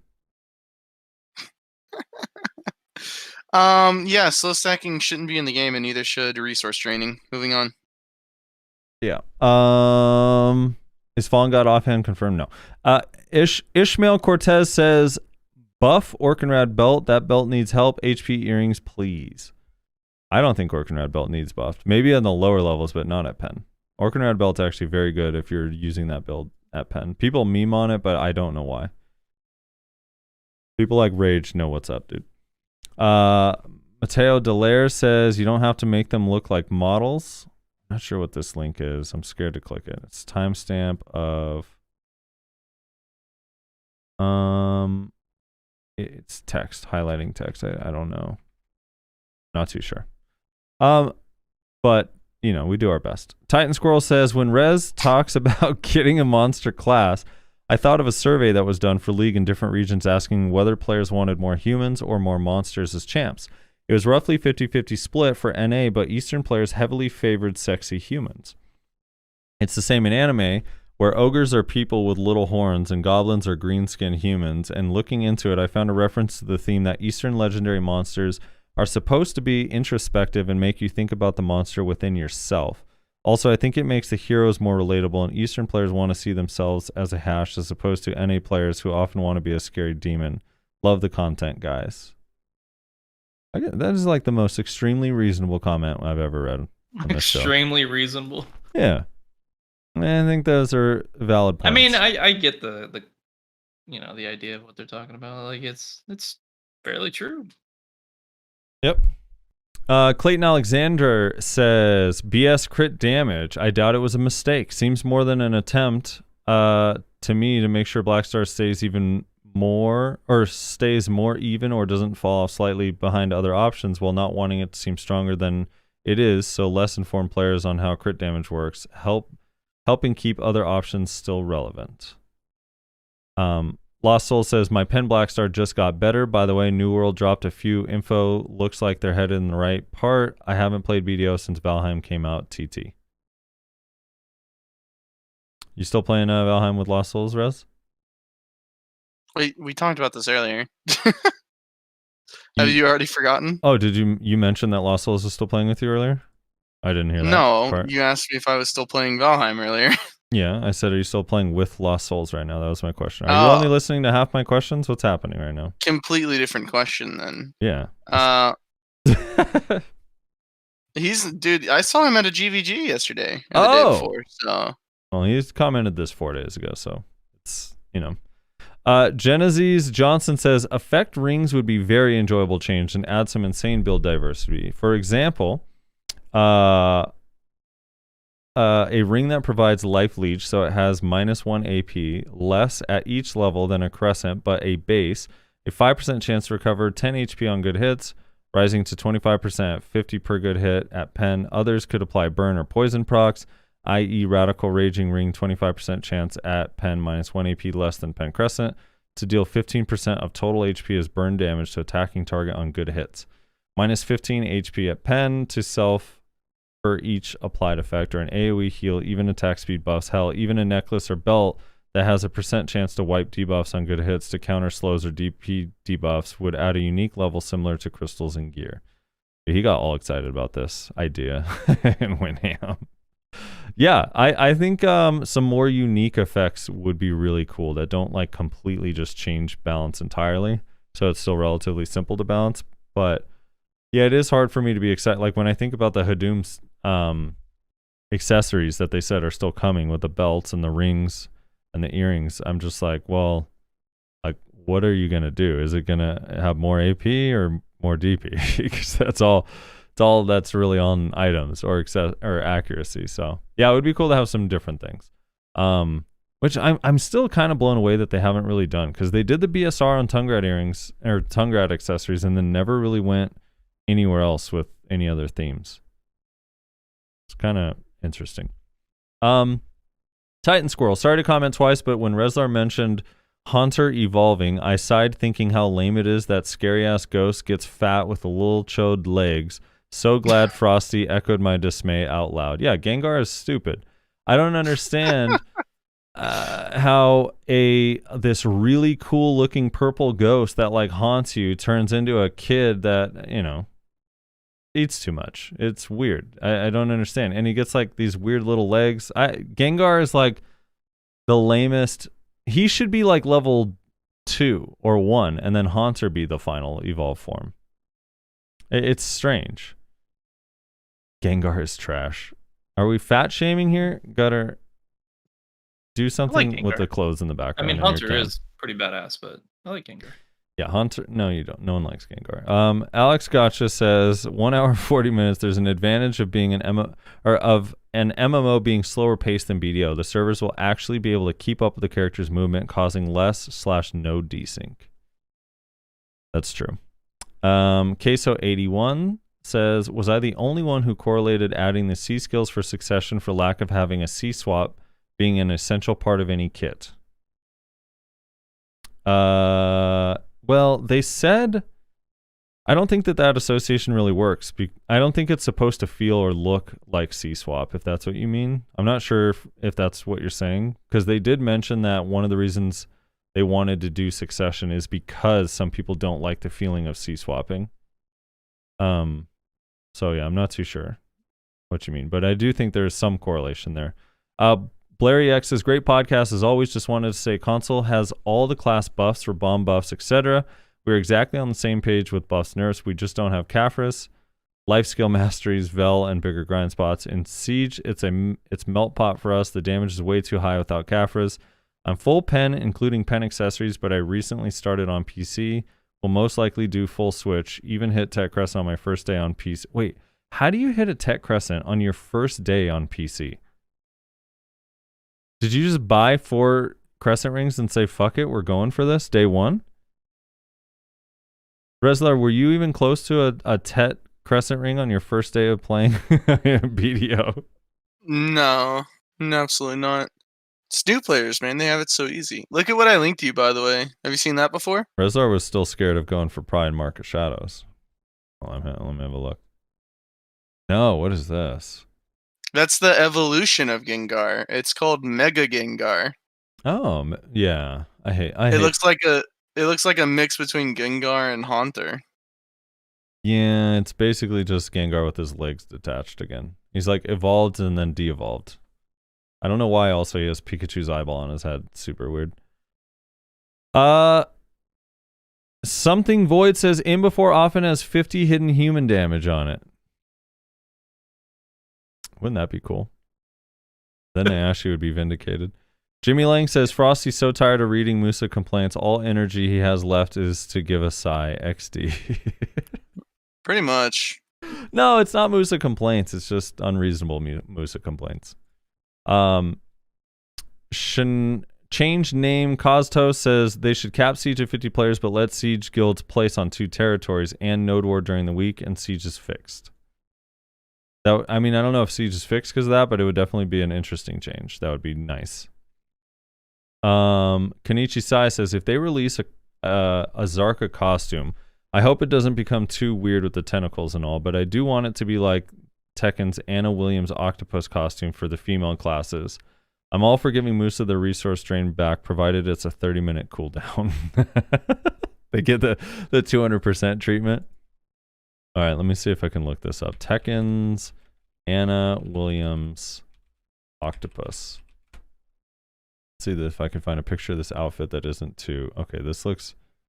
He doesn't want it to get weird with the tentacles, but he is okay with this costume. I want you guys to note that. He said, I don't want it to get too weird with the tentacles. Let me post this for you guys in the chat. I don't even know if this is... I feel like this is inappropriate for some ages. What is this? This is Kenichi Sai says he hope it doesn't become too weird if they do a Zarka costume like they do the Nuver one. That he hopes it doesn't get too weird with tentacles, but then says that costume is what he wants. And I'm like, that one's kind of weird with tentacles.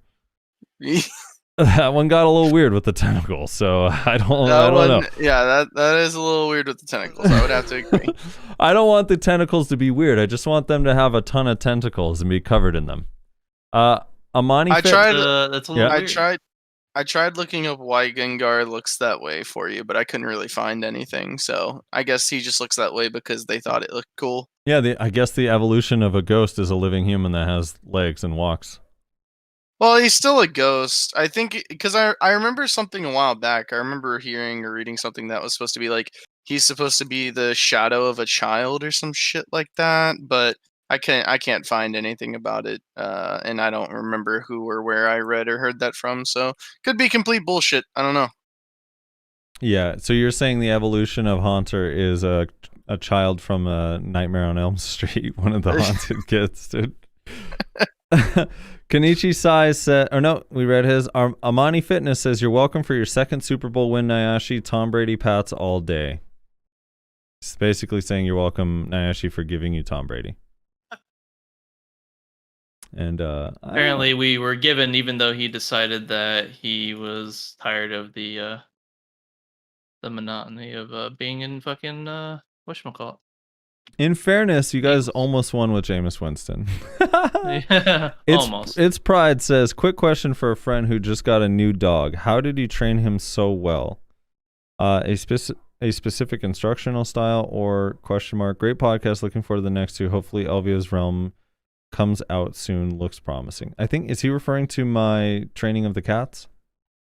I have no idea. Maybe. Did either of you guys mention training your dogs well? No. I don't know. I might have mentioned my dog. There is no training my dog. The biggest thing with training a dog is you have to establish clear lines, right? And associate positives and negatives. So they do something you don't want to do, give them a negative stimulant, whether that's spraying them with a water bottle or, whatever. You can just, tell them no, whatever. Obviously, do not beat your dog. That would be not recommended. So, and then positive, they do something good, give them a treat, a good boy, good girl, whatever. It's just positive and negative stimulants to, really post that up in their memory so that they can remember. That's all it is. Yeah, if you want to train a cat, you just have to have 50,000 times more patience than what you have to have with a dog. If you want to train a cat, don't get a cat. No, dude, they can be trained. Dude, now even my baby cat knows how to high five now. She's a boss. She's still not very keen on coming to me when I call her, but, it's fine. Mineria, 1310, the DK airstrike disappearing makes sense the way Frosty explains it, and it's how we always explain it to other players as well. But then somehow PA decided to add the icon to it in Global Labs this week, because apparently it was a bug that it's missing, and I'm just confused. What airstrike is literally just iframe when you're not invisible. Same as dust, by the way. I think you mean when you are invisible. When you are invisible? Same as dust, by the way, but we don't talk about that, so it makes absolutely no sense to add it there. Yeah, that change is weird. I mean, that's one of those changes that I think DK's just because so many DKs have in their head that none of their iframes actually work. So when they saw that there was no icon for that disappearing thing, they all just started complaining, and they had to address it by just like, fine, we'll give you an icon or something. I don't know.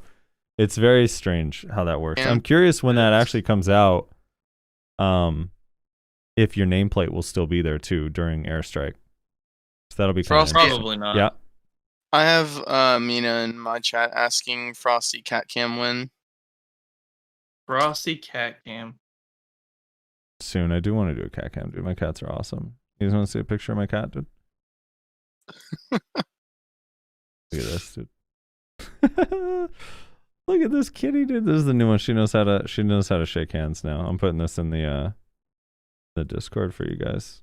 Dude, she's a goddamn angel.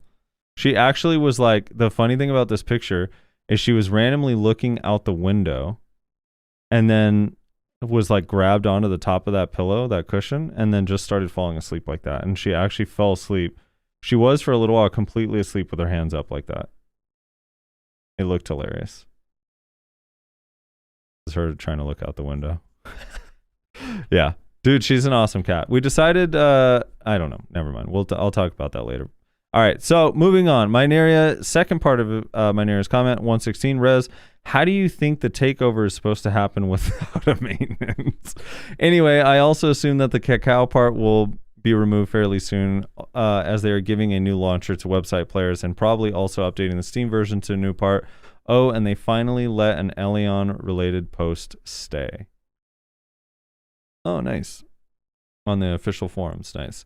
I also concede to the point that about plastered on protection icons. I was a bit premature on that. The icons show protections and lingers very well, and sometimes even gaps, but there are a number of skills where gaps are not shown. Wheel of Fortune, Dusk, Airstrike, they added on G Labs. Even if they exist, if that is cleaned up, I think it would be great.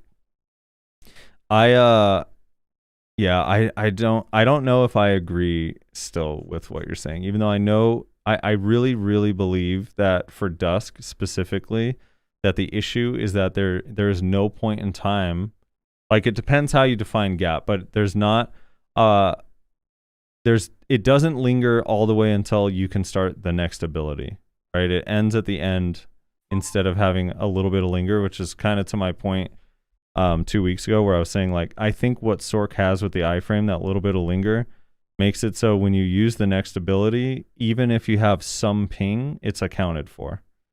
And I think that DKs need that. So I don't agree that it works technically the exact way that you were saying. I don't think that the protection on it is wrong in the protection icon, but I do agree with your point that you shouldn't be getting caught out of the time between the end of that skill and starting another ability, and having a little bit of a linger would mitigate that. So I think we're kind of still on the same page to some extent.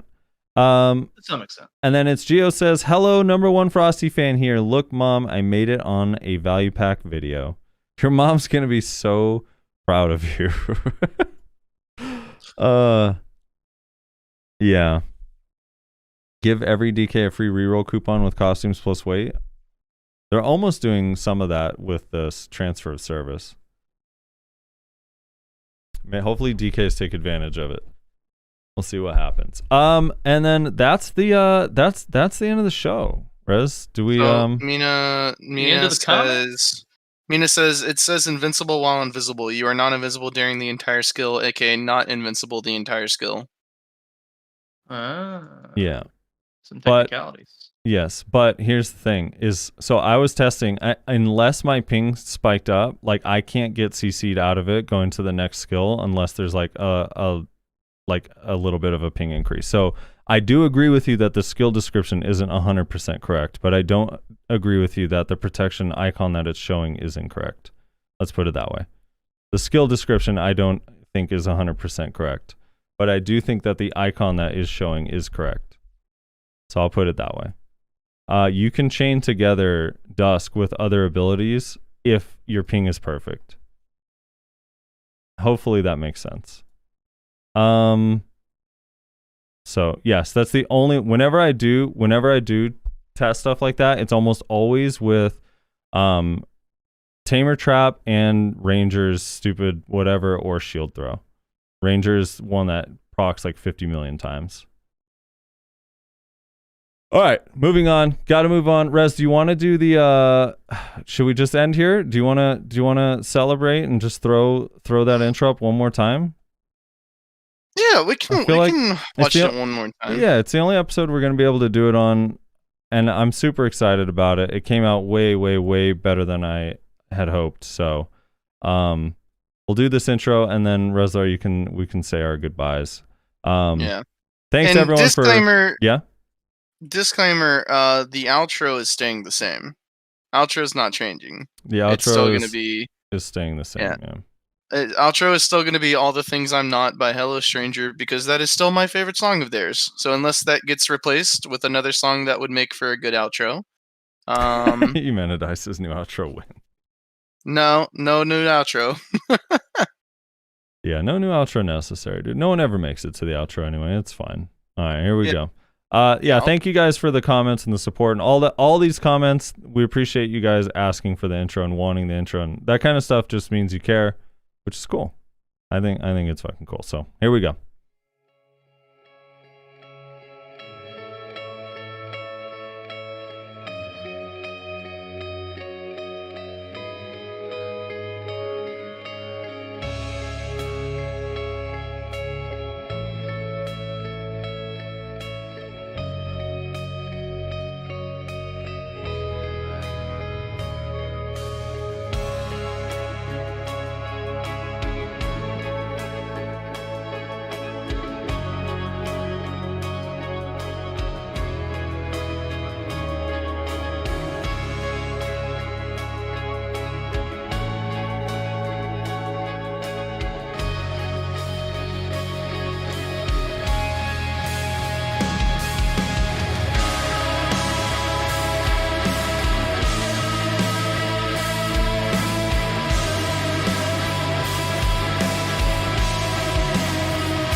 Hey, I'm Nashi.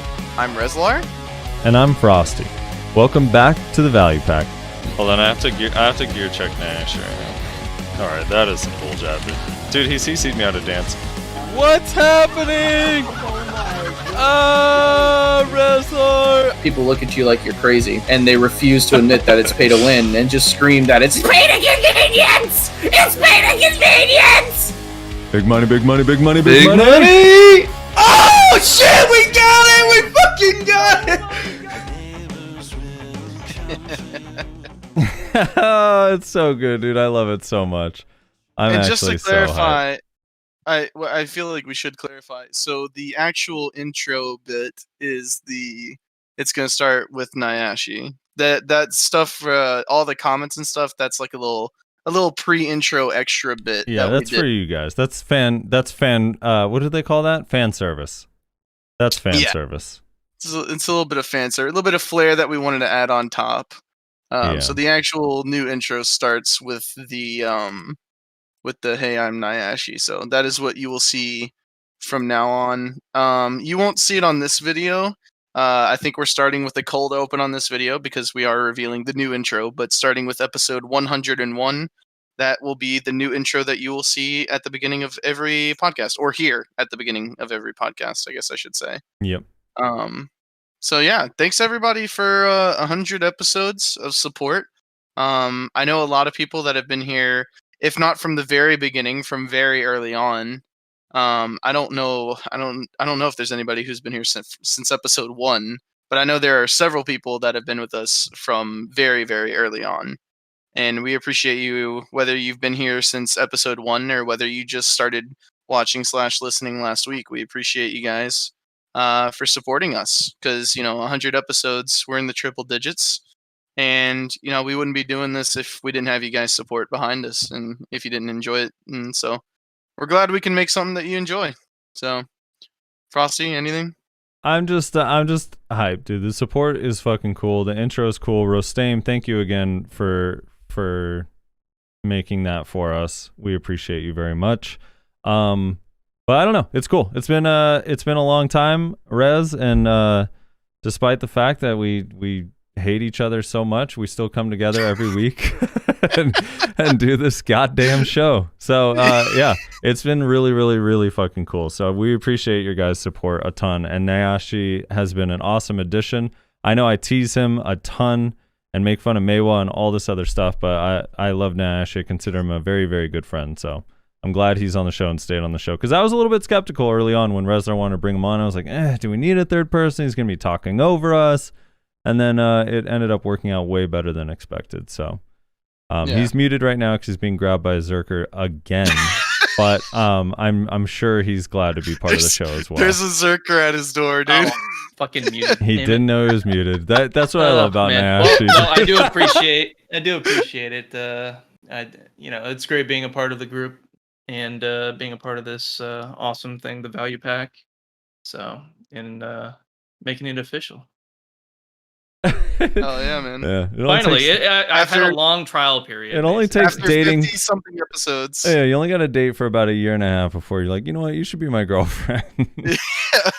Yeah. Fun fact: you mentioned a trial period. That's actually Frosty. Whenever I first was like, we should bring Nayashe on as a permanent member, Frosty was like, well, is there a way we could like trial him? And that's whenever, if you remember, that's when we had you as the filler guest for like 6 episodes or something like that. Where basically every time we didn't have a guest, we would ask you to come on. I remember we talked about it for sure. Yeah. That was the trial period, but I guess it wasn't finalized until now. So that's how we do it at the value pack. We 8-month period to make sure you really got the stuff we need. Yeah. So I guess let us officially welcome Nayashe to the team. And thanks again for the 100 episodes. Thank you so much to Rostame, so much. Sorry we made it difficult for you. If you want to check out Rostame's videos, his YouTube and stuff will be linked in the description, even though we didn't have him on as a guest because time zones are hard and he lives in Europe. He is going to be linked in the description. Go check him out. His edits are amazing. His PvP montages are some of the best out there. Second only in my opinion to Sphero, but that's because Sphero's my boy. Frosty would probably disagree. You probably like Rostame the most, huh? Rostame is very mean to me whenever I talk to him, but I like him. Rostame is one of those people that like I'll tell him a joke, like thinking, like trying to just make him laugh, and he'll be like, "Are you an idiot?" And I'm like, never mind. Sorry, I made the joke. Forgive me. Yeah, forgive me. I spoke out of turn. But I think that's going to be it for the show. Thank you everybody so much for watching, listening, watching the live stream, watching the VOD, listening to the MP3 on SoundCloud, Spotify, however you're listening. And thanks for 100 episodes. Here's to 100 more. I'll catch you next week.